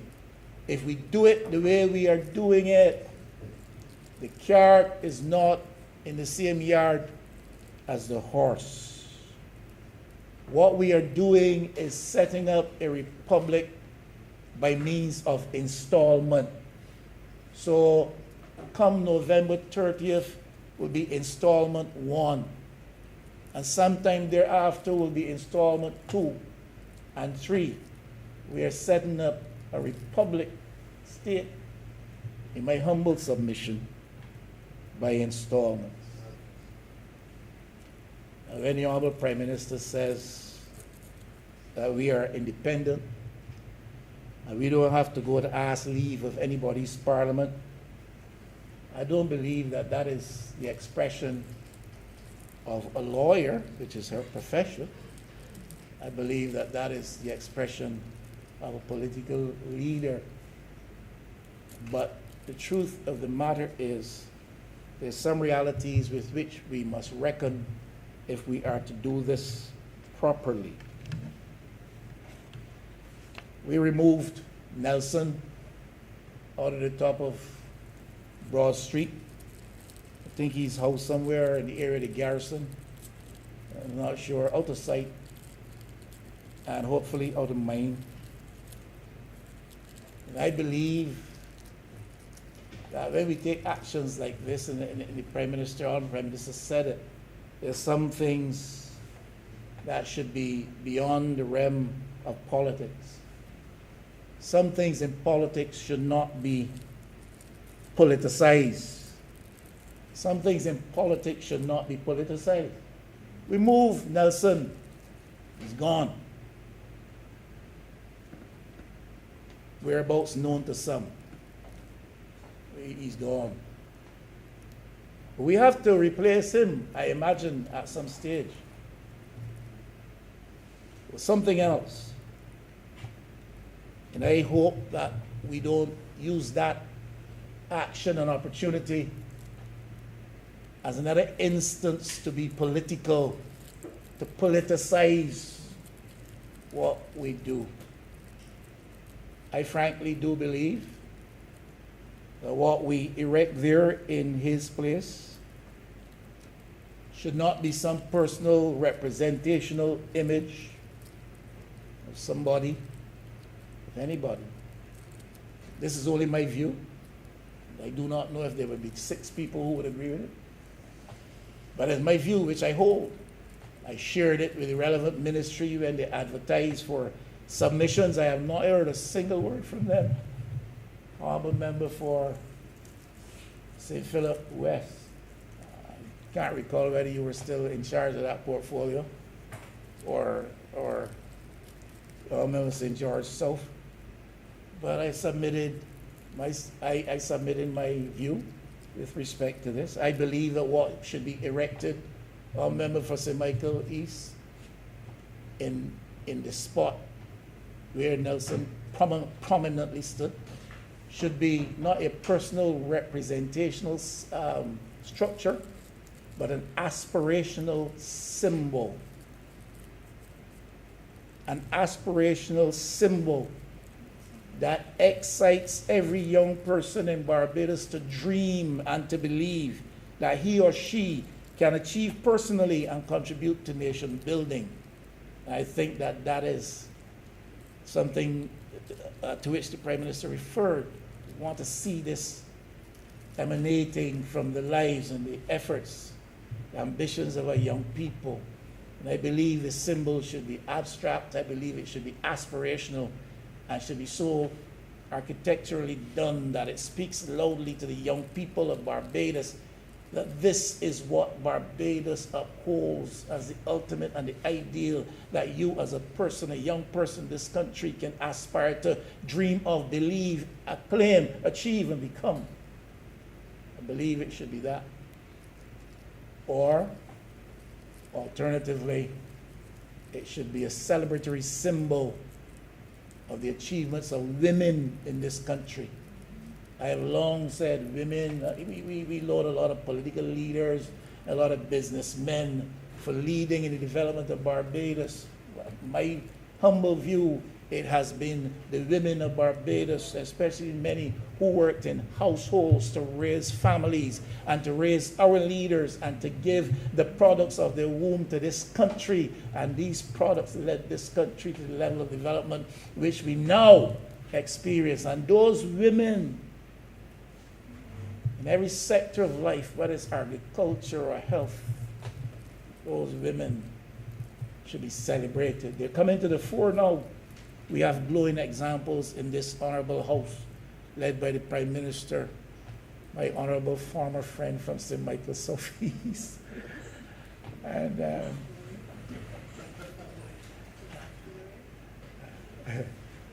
I look forward to the making up.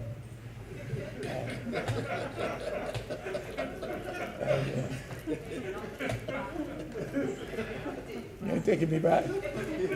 And other honourable persons, ladies, females in this house, and outside of this house, and the one we contemplate to become the first president. And women, therefore, have done this country proud. And men have long occupied prominently so, more prominently so, the seats of power. That is changing now. But the contribution of women is to be celebrated and heralded. And an abstract symbol that salutes and celebrates that contribution at the top of Broad Street would work fine. If it is a personal representational symbol, a structure, then one party will accuse the other of promoting its own. And then that takes us into the world of the politicized. We need to move beyond that and carry the country forward. And that is something that we need to. Now, Mr. Speaker, I'm no lawyer,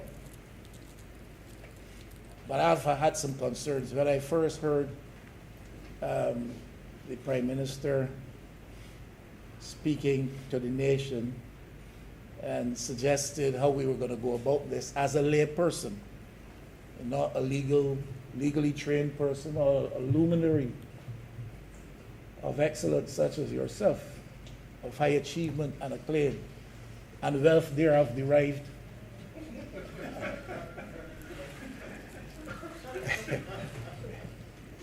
When I heard, Obviously, you're not speaking about me in the last question. when I heard it as a lay person, it caused me to pause because can the Barbados Parliament revoke an order in council of the UK Parliament? I see you're smiling, Mr. Speaker, and maybe your mind has been given to the same considerations.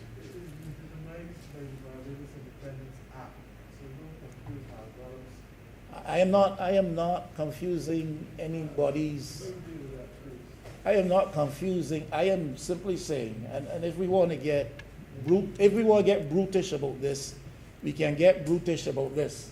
Mr. Speaker, the Honourable Prime Minister said that the government has been advised by prominent persons whom we have saluted and honored. Sir David Simmons, you don't mind my calling, Sir Dennis Byron, Justice Sherman Moore, and I have no doubt others.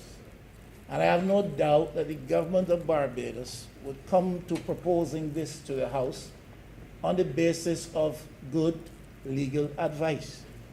All I am saying here, if I be allowed, Mr. Speaker, in your House, is that there are equally prominent persons, legally experienced, trained, and acclaimed, who are of a view that this is inappropriate. I am a lay person, Mr. Speaker, so I simply have to raise the questions. When I heard it mentioned, it occurred to me, is that possible? I've spoken to a number of legal people who hold very strongly the view that it is inappropriate. It is inappropriate for the Barbados Parliament to seek to undertake an action that results in what we perceive to be the revocation of an order in council of the UK Parliament. So don't try to crucify me. Answer the issues raised by others out there who are equally legally trained and otherwise disposed from where you are. That is what democracy is about. That's what debate is about.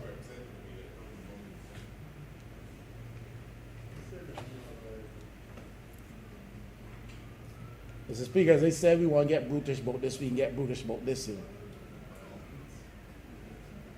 Because this government doesn't like to be challenged by anybody or anything. All knowledge is not reposed over there. There are people in this country, like the Honourable Member Sir Michael East and the Honourable Member Sir Michael West, who want to be properly informed on matters such as this. And who don't feel that we must settle for an opinion which you hail and bring.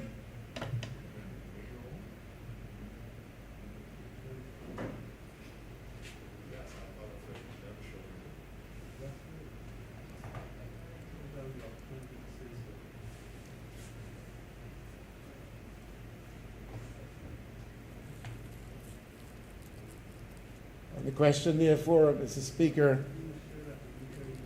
can the Barbados Parliament revoke an order in council of the UK Parliament? That question is being raised by many, and it has to be properly answered. And we have a learned Attorney General in this place, and he will get the opportunity to speak from his feet. He has spoken in the past from his feet and has proven to be wrong. You will recall, Mr. Speaker, even an instance in this House when I, from this place, suggested that the course of action upon which this House was embarked was wrong. And he asked for a leave of a few minutes to put me right, to educate me. I'm no lawyer. He came back, and this House had to admit that I was right, and he, Honourable Attorney General, was wrong. If we want to get brutish about this, we can get brutish. I ain't come here to behave like that. But if that's the type of debate we want to engage in, let's go.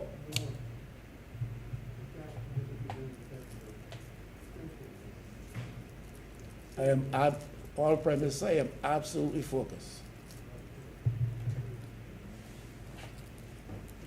Another question, Mr. Speaker.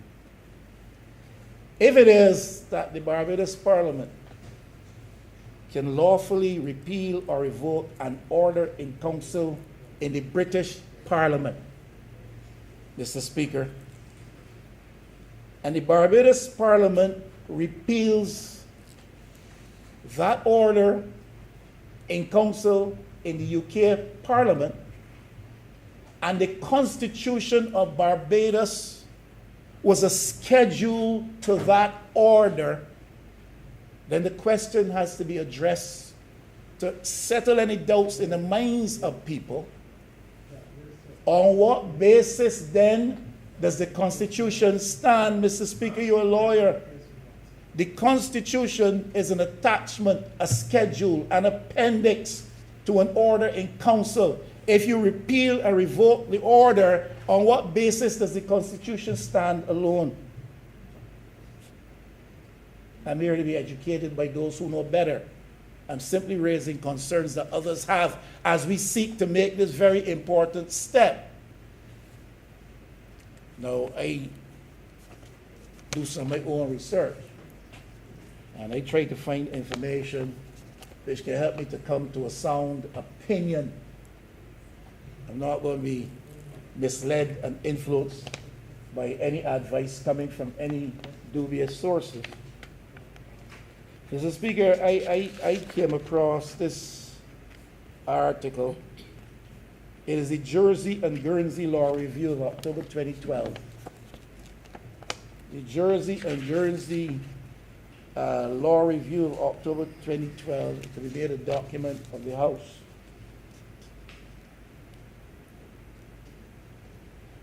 It talks with reference to repealing, lapsing of orders in council and stuff like that. May quote clause 11, paragraph 11. When the enabling power in primary legislation is repealed, any legislation made under that power lapses. Mr. Speaker, when the enabling power in primary legislation is repealed, any legislation made under that power lapses. Now, I try to understand what we're seeking to do here in this context. Because if you repeal, if you think you have the power to repeal the order in council, British Parliament, that gave us independence, and attached our Constitution as a schedule to that order, you repeal that order, how does the Constitution stand on its own? To me, that's an act of dismemberment.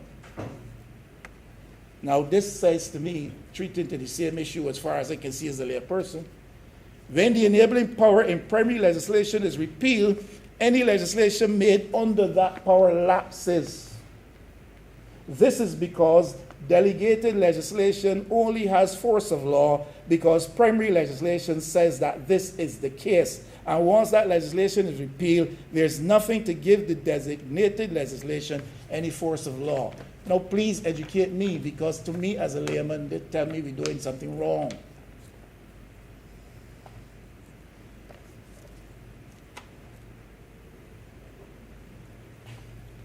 I understand from that it is the mechanism of the order in council that brings the appended act into force. So if you do away with the order in council, it seems to me you've done away with the act that is appended as a schedule to that.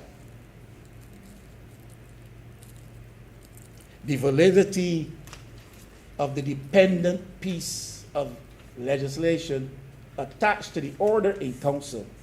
You see, it is the order in council that is the parent piece of the legislation. Of course, Mr. Speaker, there will be those who would say that the Constitution is of such a peculiar nature or particular nature. Constitution is the supreme law. There are notions of that. Supremacy over all law of the Constitution. And therefore, an argument can be made from that side. All I'm saying here, we are making a serious step in this country. And there's a body of legal opinion who believes that we are getting it wrong. And we can't just sit and have government say without question that we're getting it right. Prove that we're getting it right and disabuse our minds of any fallacy, any error that might exist therein. Does the peculiar nature of the Constitution make it an exempted piece of legislation within reference to that notion that the schedule or appended piece of legislation depends upon the parent piece of legislation for its validity and existence? So you do away with the parent, you've done away with the dependent piece of legislation. If we are wrong, and I pray we are not, I bring an honest position to this thing, Mr. Speaker. I plan to support this thing. I bring an honest position to this thing. I plan to support this thing, trusting that the government has it right. But I have a right, a responsibility, and a duty to raise in here, contrary to what other people might think, other views that challenge that which is being put before us. That's what debate is all about. Now, the 28 others on that side can all speak with one voice, whatever, notwithstanding what. But I have to raise a voice of question, a challenge. And if they're pleased, the rest of them, to sit down in the face of alternative views and not give some consideration to those views, then we're in a sorry state. It doesn't mean that you are anti-government. It doesn't mean that you're anti-republic. It doesn't mean that you're anti the legislation. It doesn't mean that you're anti the proposed nominee. Nothing like that. All it means is there are other views being purported on this issue, and therefore we need to have a clear understanding of what we are doing. We expose, if we get it wrong, we expose ourselves to legal challenges brought pursuant to or consequent upon any action that we take as a people under a constitution, if it is proven that we got it wrong. Mr. Speaker, Guyana had to move to a republic after independence. As far as I could see, it was provided in their independence constitution for them to make that move. It was provided in their independence constitution, independence order of 1966 for them to make that move. I can't talk pretty, Mr. Speaker, but I can read well. I read this document, and if it's not a document, it's the statutory instrument 1966, number 575, the Guyana Independence Order of 1966, made on the 16th day of May 1966, and laid before Parliament, coming into operation 16th May, 26th May 1960, at the court of Buckingham Palace. And it speaks to the fact, it's here, I highlighted here, I read all of this. It speaks to the fact that enshrined in the independence order for Guyana was a provision in the independence constitution that would enable them smoothly to move to a republic. And there are those who believe that this is the way it should be done. And I only do not read this, Mr. Speaker, to keep these people in here all day.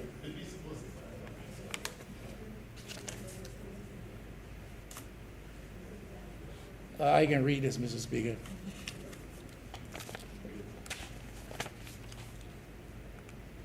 I'll read it at clause 3.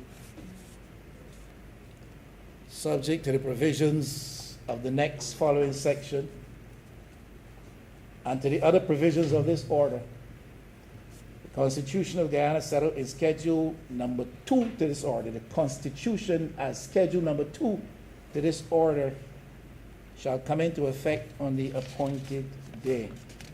Subject to the provisions of this order, section clause 5, all laws made or having effect as if made under the existing orders, enforced in, otherwise having effect as part of the law of British Guiana immediately before the appointed day in this section refers to existing laws, shall continue to have effect as part of the law of Guyana on or after that day, but all such laws shall, as from that day, be construed with such modifications, adaptations, qualifications, and exceptions as may be necessary to bring them into conformity with the Guyana Independence Act 19. Mr. Speaker, I'm going to read all of that, but all it is saying is, yeah, well, I got lost along the way, but I could tell you that all it's saying, I could tell you that all it is saying here is, you see, I am not the learned Attorney General responsible for advising this government. Ultimately, I am not he. I don't hold that position, so I can get lost along the way. But there are other learned people out there in the discipline of law who are just as lost as I am, and they need to be helped, and that's why I raise these issues. And if learned people in Barbados are lost, Mr. Speaker, you know what's happening with the lay people out there who are in majority numbers and who vote and whose support we want in this move towards the republic. They need to be educated too, Mr. Speaker. Lost along the way.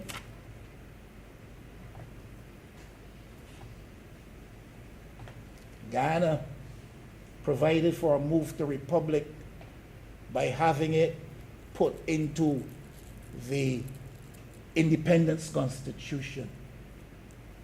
That is seen by many to be the proper way to do it, Mr. Speaker.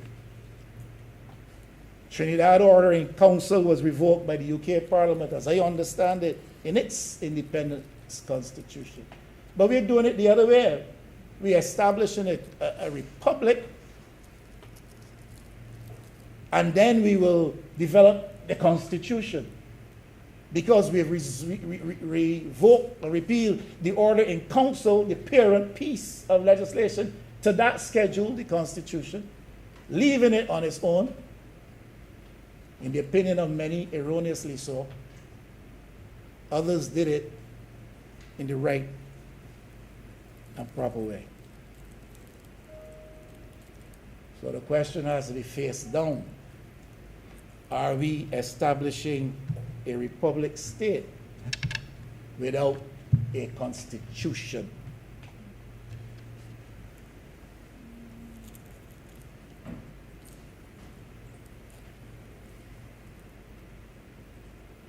There have been instances when matters of high concern and when matters of high controversy, such as these,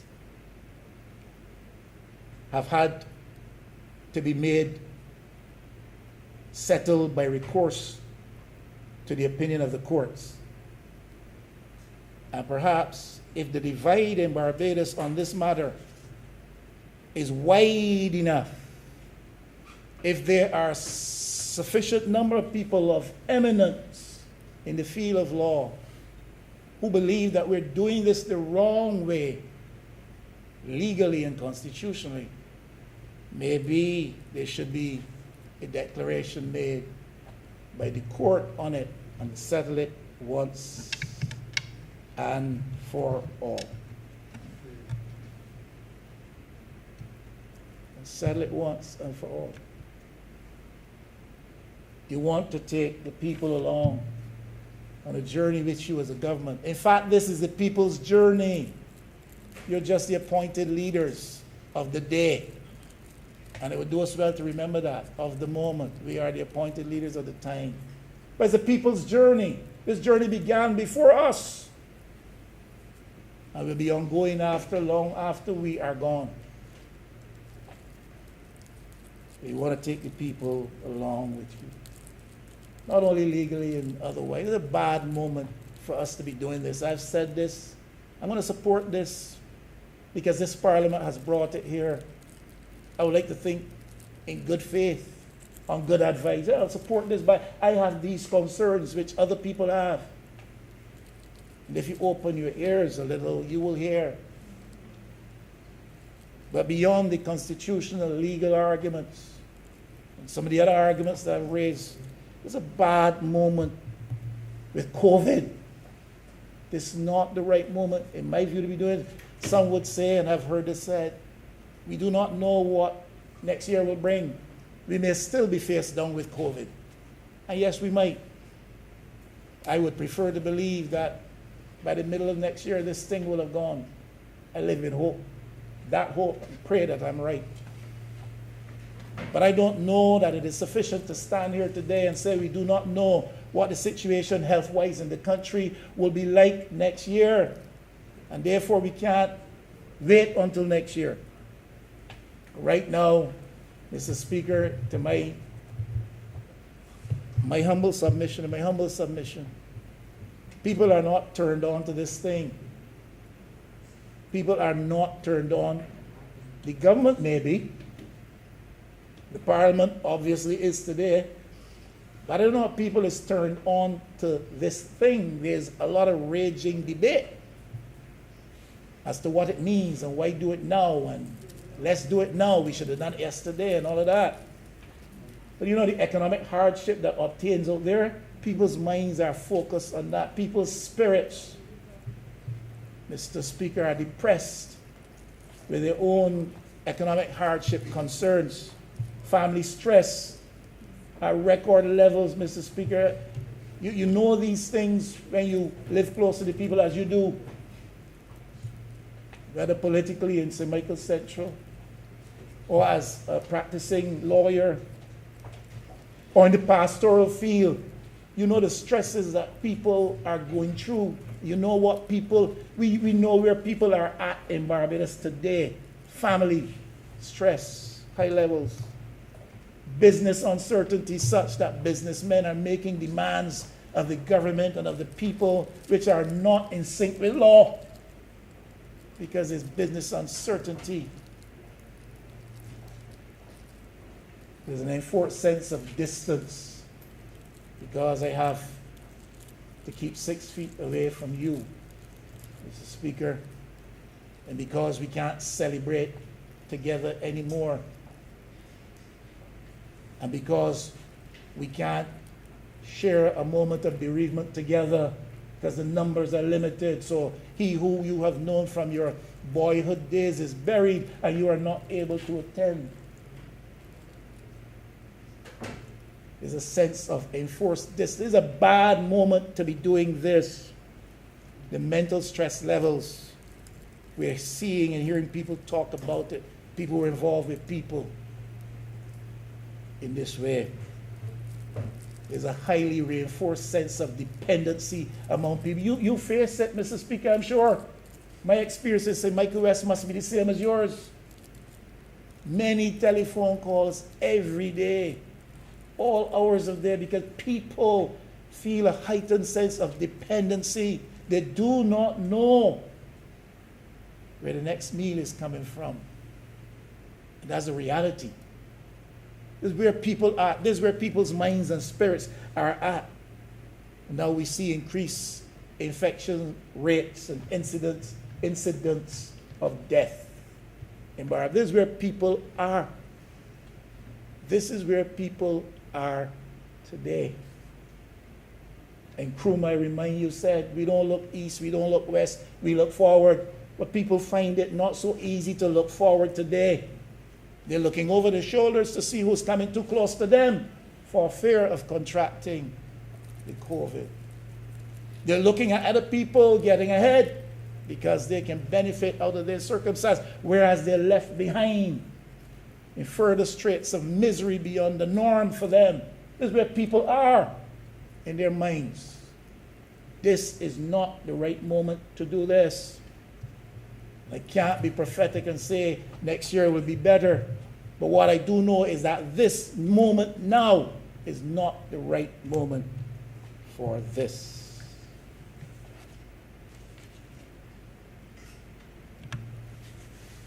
We have lamented, Mr. Speaker, the wrongs that parliaments have done in this space. I think the Honourable Prime Minister, when she spoke, he referred to one or two. Even in recent debates in this House, we have lamented the actions of past parliaments that allowed for the right of franchise on the basis of property and wealth. The right to vote was related to your wealth status, your property status.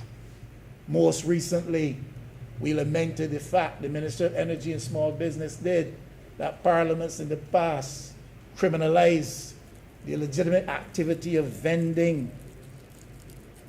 The Honourable Member for St. Michael East in a recent debate on Glengarry prisons lamented the actions of past parliament in confining men to undignified and inhumane conditions and situations of forced labor in prisons in Barbados. All the actions of this parliament.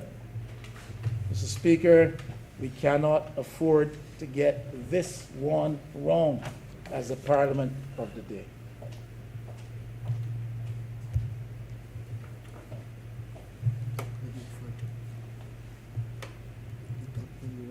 I can't deal with that. What I'm done.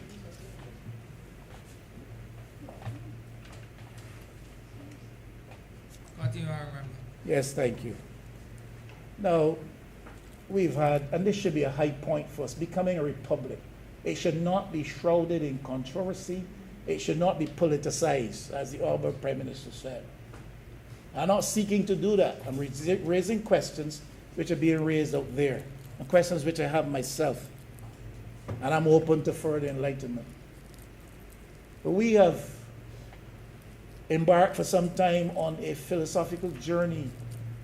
A number of high points reached and achieved, and republic, becoming a republic should be another one.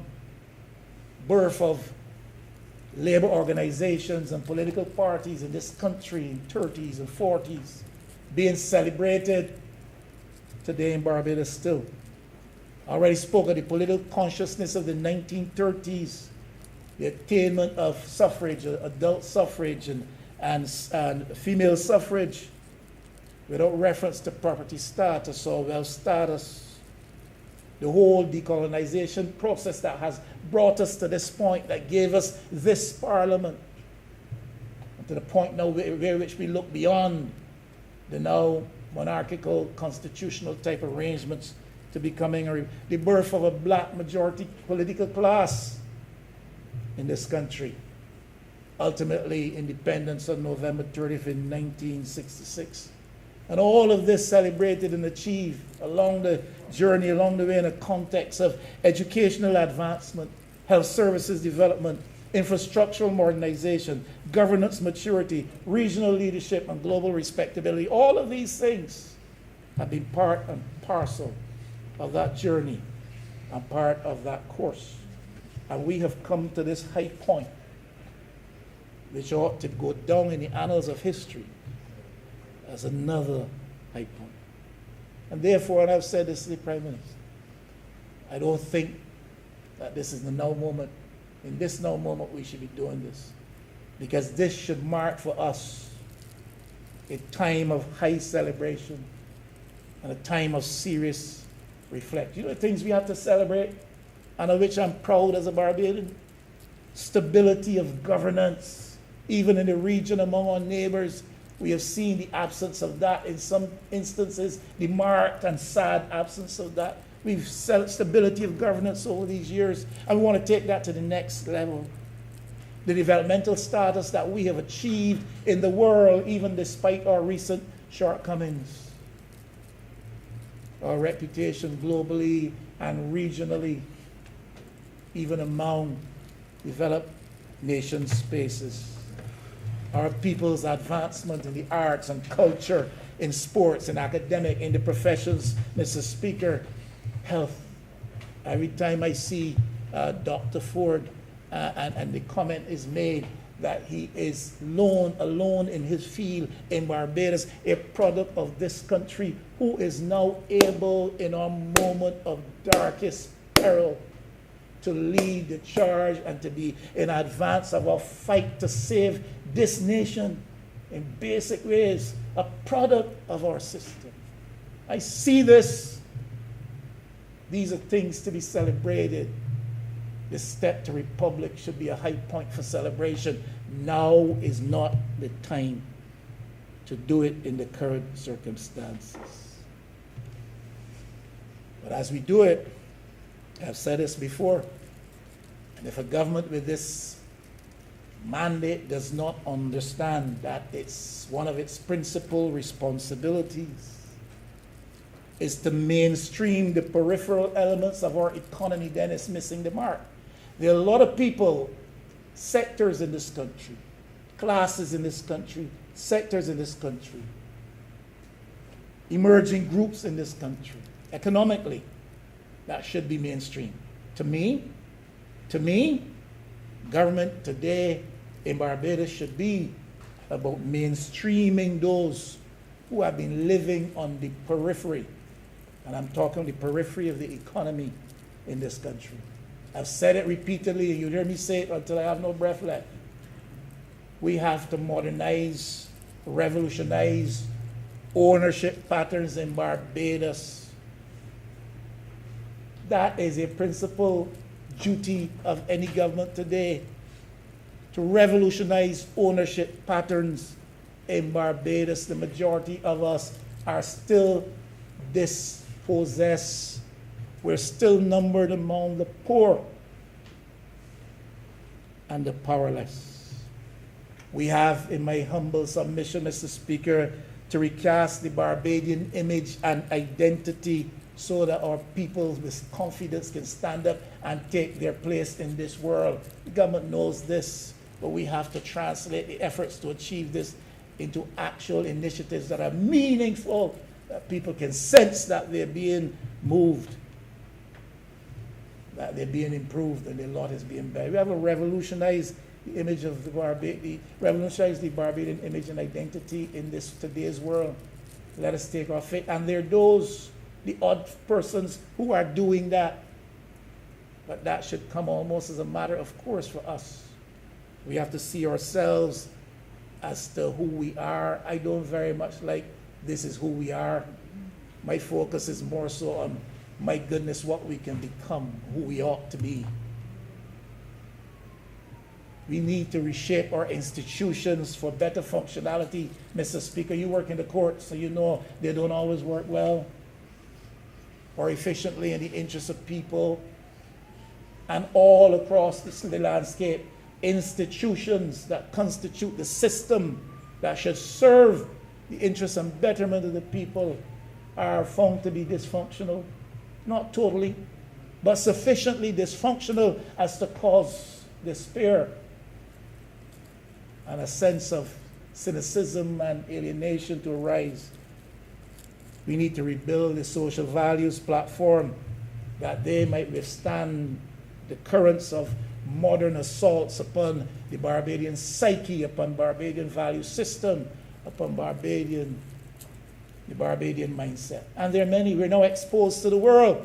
There's nothing shielding us from the assaults of the evil currents of this modern world. And our values are put under threat. And we have to rebuild those social values platforms. Mr. Speaker, we have to re-energize the waning spirit of pride and industry that served to construct this nation. We are in danger of losing. Yeah, we stand in danger of losing this nation today, even though we contemplate becoming a republic. And we have to re-energize that waning spirit of pride and industry among our people. When we take this next step, it will still leave us facing certain economic, social, international, and domestic realities, Mr. Speaker. You work at the courts. You will be the first to admit, Mr. Speaker, that there's still a sense of too high a degree of discrimination in the dispense of justice in Barbados. That justice in Barbados is perceived by many not to be necessarily colorblind or class averse or class neutral. And that's justice, one of the principal planks of our democratic culture. Sense of systems dysfunction to which I've referred. And there's a sense, a growing sense of hopelessness among especially young people, but not only them, among educated people, highly qualified people too, that opportunity will not be found for them here in Barbados. And hence there's a growing attractiveness of foreign fields. It's affecting the young, educated, the highly qualified. The foreign world is becoming more attractive to them because things are wrong in Barbados. And there's not much to suggest that the color will change.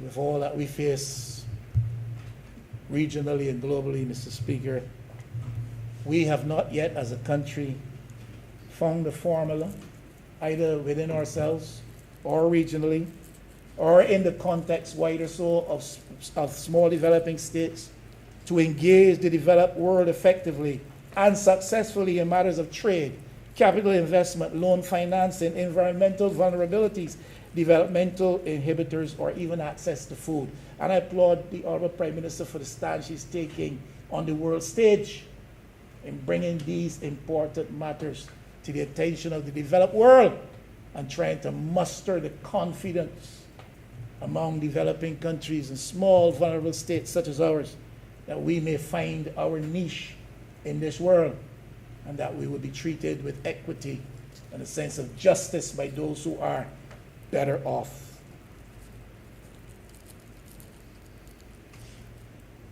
Republic status for us will constitute a new chapter, Mr. Speaker.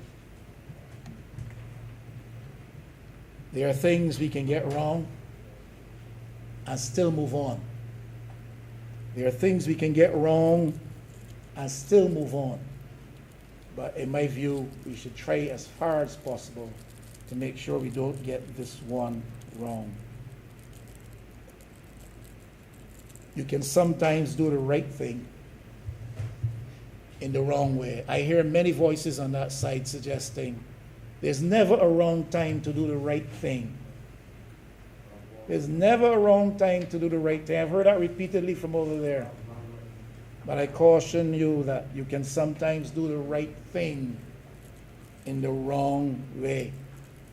And I would dare to suggest that somebody on that side, if your ears are to the ground, if you sense what I sense, if you feel what I feel, somebody over there should have the courage to say quietly, we need to pause. Or to stand boldly and say, look, we need to stop. We need to stop and make our step forward more certain. Somebody surely over there is strong enough. We're all educated in the same schools. We've all been exposed to the same culture, same values. We relate to the same people. Somebody over there must be hearing what I'm hearing. Somebody over there must be sensing what I'm sensing, fearing what I'm fearing. Somebody over there should be able to stand up and say boldly, look, we need to pause. Or to sit quietly and humbly suggest we need to recheck this before we move forward. Mr. Speaker, that's all I have to say. I support the move to republic, parliamentary republic, non-executive head. I support, when the appropriate time comes, the nominee as the incumbent Governor General for the position of First President of Barbados. I support the process as I know it today as to how we will go about. I support all of these things. I think this is the wrong moment for many reasons for doing it, and I think we've got some legal issues that have to be clarified before we make it. I humbly say that, Mr. Speaker, for your consideration. Honourable Leader, Government Business. Thank you, Mr. Speaker. I rise, Mr. Speaker, to support this constitutional amendment It is a very historic moment, I must say, because this has been long overdue. I am not an independence baby by any stretch of the imagination, but having been what I consider a child growing up in politics, I have a certain understanding of the vision, the way in which we must behave, and the targets certainly that we must meet. And I do believe that we have a responsibility to complete what has been started. And that responsibility has fallen certainly on our generation to be able to complete what has been started by the father of our democracy, as well as the father of independence. But, Mr. Speaker, what troubled me from the last speaker, and I know that he has indicated that he has fallen out with me, and perhaps would hope that we're going to make up in the future, but what troubles me by the comments of the last speaker is the impression seeking to be conveyed that the time to do this and to pass this particular bill is not now. That for some reason we must wait until the right moment in order to be able to send a message not just to our people but to the rest of the world that we're on a different trajectory, that we want more out of our society than what has been handed down to us from across the shores. He conveys the impression that now is not a good time, that we're in the middle of a pandemic, and therefore the public is not ready for what lies ahead in terms of this transformation, despite the fact that we have said that what we are doing here today is simply to make sure that every single Barbadian child, every single Barbadian boy and girl can aspire to become the head of state in this country and does not have to learn in a history lesson or a civics lesson that the head of their Barbados is someone who is part of a colonial past somewhere across the seas, sir. I find it difficult, especially knowing how much we are managing at this point in time in our history, that in the middle of a pandemic would not be the right time for us to prepare the pathway for our people so that when we are in a position where things are better, that we have at least laid the foundation to be able to set in motion our identity, that we set in motion where it is that we want to go, sir. And I get that we've had a history of the past decade where there was almost inertia, where nothing was happening, where nothing was the right time.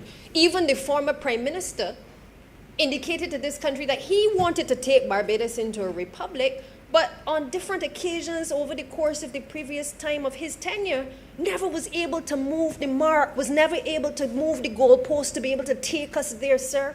It was simply rhetoric, even though in his bosom and in the bosom of the Democratic Labour Party, they understood that we had to capture the imagination of our people by making sure that we put ourselves in a position where we appreciated that we had to move and to do the things that were necessary to create that identity. You know, I am disturbed by the fact, sir, that the honourable member is also the signatory to not only our manifesto, but he also was the individual who understood at the time that our covenant of hope, in which we spoke, I believe, sir, it was the very first principle that we spoke to, that the Barbados Labour Party stands for strengthening the spiritual and the cultural psyche of Barbadians in a way that enhances honesty and integrity, raises self-awareness, sir, builds confidence and pride, and fosters a sense of industry and responsibility,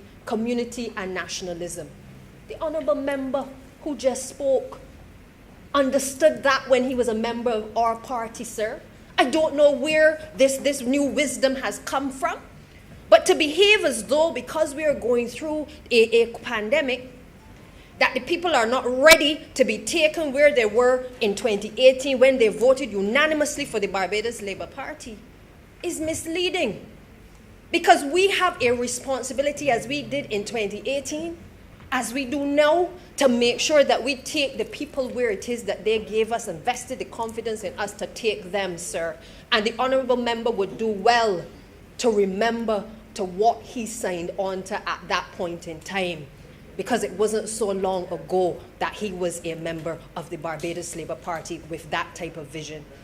We have spoken, as the Prime Minister said, they've had the Ford Commission, they've had all the commissions.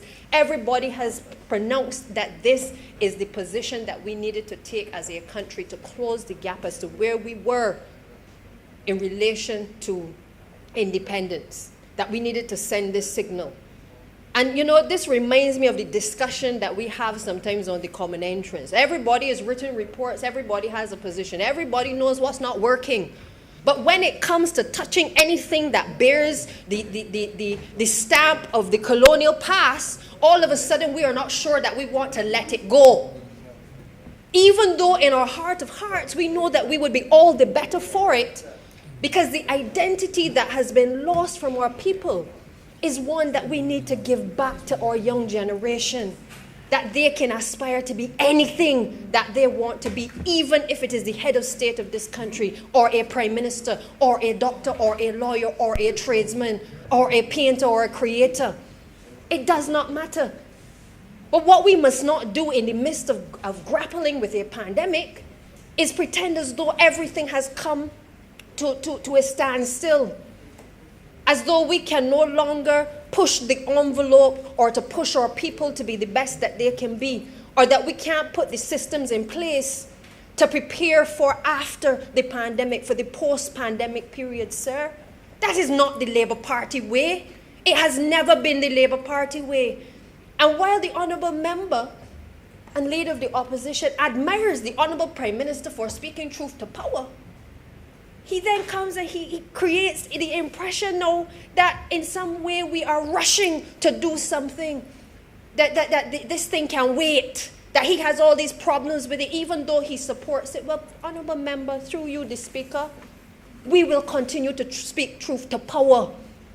It is what has allowed us to be able to stand head and shoulders above all the other Caribbean nations, to be able to say enough is enough, to be able to level the playing field, and to be able to get Barbados to a point where its voice is heard on the international stage. Because for the last 10 years, when we were taking every single downgrade, Barbados didn't have a say anywhere, whether it was with investors or whether it was anywhere in the international arena, or even amongst our other Caribbean territories, sir.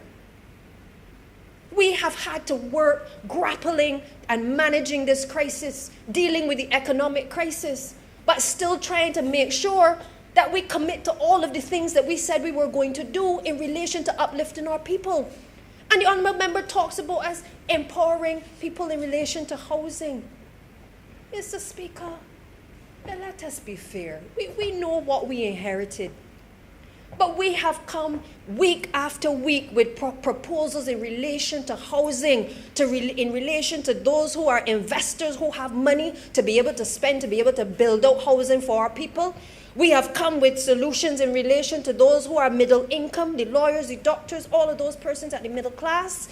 And we have also taken the bold step. We can't do every single house, but we've taken the bold step to be able to deal with those low income earners, to be able to get them as well to get housing, not just in talking about it, sir, but putting things in place to be able to get accommodation for our people here in the shortest time frame, because we understand the social and the economic implications of not being able to do so. So it is not fair, sir, to have to listen to the Honourable Member behave as though, while he supports it, all is wrong with our timing, as if he got a time put down, sir. We don't have a time put down. And whether it is improvements in our healthcare or our education or in our community centers, honourable members on this side are working not just for today, but to plan and to strategize for tomorrow as well. Because we don't believe that we will always be in a pandemic. We don't believe that the tide is always going to be against us. We don't believe that the population will not always be vaccinated. We've set targets, sir, even when it seemed as though we've been losing the battle. We've set targets because we want our children back into school. And when they get back to school, we want to be able to teach them that they can become the head of state of this country, Barbados. We want to be able to put them in a position that even as in the Ministry of Education, we're working towards a revised curriculum, that now we have another layer to add to be able to educate our young people, not just about the Cuban Revolution and the Haitian Revolution, but we can talk about our own Barbados Revolution, where we completed the course of history. And we're going to talk about moving towards the state of being a republic and being able to have the participation fully of our people in being able to change our constitution so that it is relevant for the next decade, sir.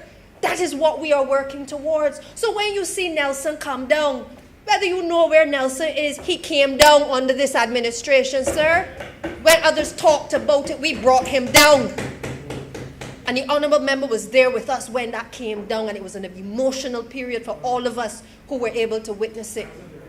And when we said that the people of Barbados would get the opportunity to choose and to be able to participate in what they wanted to see in the center of Bridgetown, the representations are being made, sir, but it's not an overnight process. The submissions are being made, and all views matter in terms of what replaces the structure that was there, sir. When we moved towards national honors and started to do away with the Queen's honors, sir, that was also a process which we were doing in the middle of a pandemic, because we understood what our journey was, and we have never stepped aside from that understanding of what the journey is. Because, I grew up in a time, sir, when, everybody talked about waiting for the Queen's honors, the list. Everybody wanted to be sir and lady. Everybody wanted the title to come from England, as though it was manna from heaven. And you grew up as a child believing that you couldn't be anything unless you had this title behind your name and your name appeared in a newspaper, sir. But the truth of the matter is that we understand as the next generation that those titles mean nothing. What has to mean something is the contribution of each and every one of us that we make to our country and we make to our society and our community. That's what we need to be teaching our children. Not that we have to retain a head of state that does not look like us, does not sound like us, does not eat like us. We have come to a point in our history where we understand that we respect others, we understand our journey, but we also have a responsibility at this point in time to empower our people, to engage with our people in a more meaningful way. This administration can never be accused of not consulting. We have consulted more than any other administration in the history of this country. People's assemblies, rubbing shoulders, the Thorn Commission. We have consulted and consulted. And there are times when I say to the Honourable Prime Minister, we are consulting too much. And because that's how it feels. But we know in our bosom that views matter. And that those things that we may believe are the way things are supposed to be done, that sometimes when you step back and you listen to other contending views, you may be able to pause, sir, and recognize that some of those views matter and can be filtered into the discussion. We also have brought vending legislation, sir, which now is before the Joint Select Committee, empowering our people even further.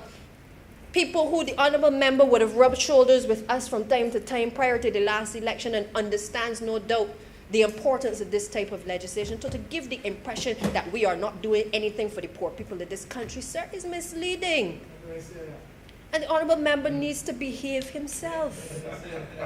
He needs to behave himself. Because the truth of the matter, sir, is we have been working hard. And while we bring this piece of legislation here today, and there's been all of this controversy and all of these different views contending, we've listened. We have listened. And we have done so in a way that we intend that the Constitution will have the benefit of being able to have the input of the people of Barbados, including the leader of the same opposition, sir. So he does not have to worry that this administration is off on a frolic of its own. We have completed the course, and I'm pretty sure if he talks with the former Prime Minister, he will be happy to know that this day has eventually come. You know, you can't just oppose, sir, just simply for being in opposition. You have to be constructive as well in the things in which you attack the government for, sir. And in fairness, this bill is brought here today to empower, to uplift, to enlighten, and to let people know that we control our destiny. You know, when I talk about the honors, we've been doing that. We've talked about the fact that we've removed Nelson. But we went further, sir. We talked about the National Transformation Initiative as well. Because in the process of us getting to this point and going further in terms of amendments to the Constitution, we understand that it's not just about changing the name or the title. It is also about changing mindsets. That if you are going to prepare people to be a new generation of citizens, you have to create the framework in which you start the process from now to get them to understand the type of citizen that they must be and the type of Barbados in which we all want to live, sir. So it isn't by chance that there's a charter that has been circulated to the people of this country for their input, including the honourable member. It isn't by chance, sir, that they are able to participate in who they are and identifying who they are and being able to say to this administration what changes they may want to see reflected in the charter. Sir, we have started a journey of making sure that our people are able to do citizenship modules. That is not by chance. It is a recognition that in many cases people don't even know who they are, or what they want to be, or what their place is or station in this world. We didn't start that by chance. We started it because we understood the challenges that we are seeing confronting our country in relation to especially our young people not understanding what they are to do when they become an adult, what is expected of them, sir.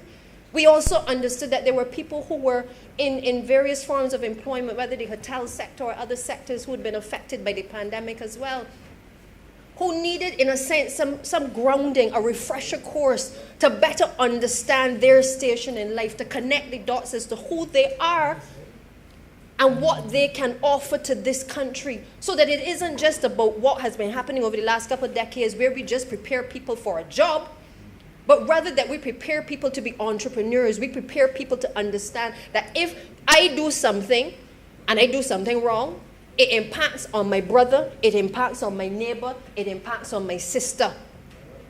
We can't just teach people to just get certificates anymore, sir. We have to make sure that in getting the certification, that people understand that there are also some responsibilities as well that come with their ability to be able to acquire certain certifications, sir. And that is where we are. So, sir, I really, didn't intend to come in at this juncture, but I believe that it is necessary because I don't want the last words as we go to our diet for lunch are the words of the Honourable Leader of the Opposition. I will not be able to have a good luncheon, period, sir. I won't allow those misleading words to be uttered from the Honourable Member's lips. Sir, I am going to close on this. We have spent considerable time focusing on getting to this point of bringing this particular bill. But in all of the things that we've been doing, we've also been trying to center Barbados' relationship with the rest of the world and with the rest of the region. Because we understand that the words of Errol Barrow mean something, that we must be satellites of all, friends of all and satellites of none, sir.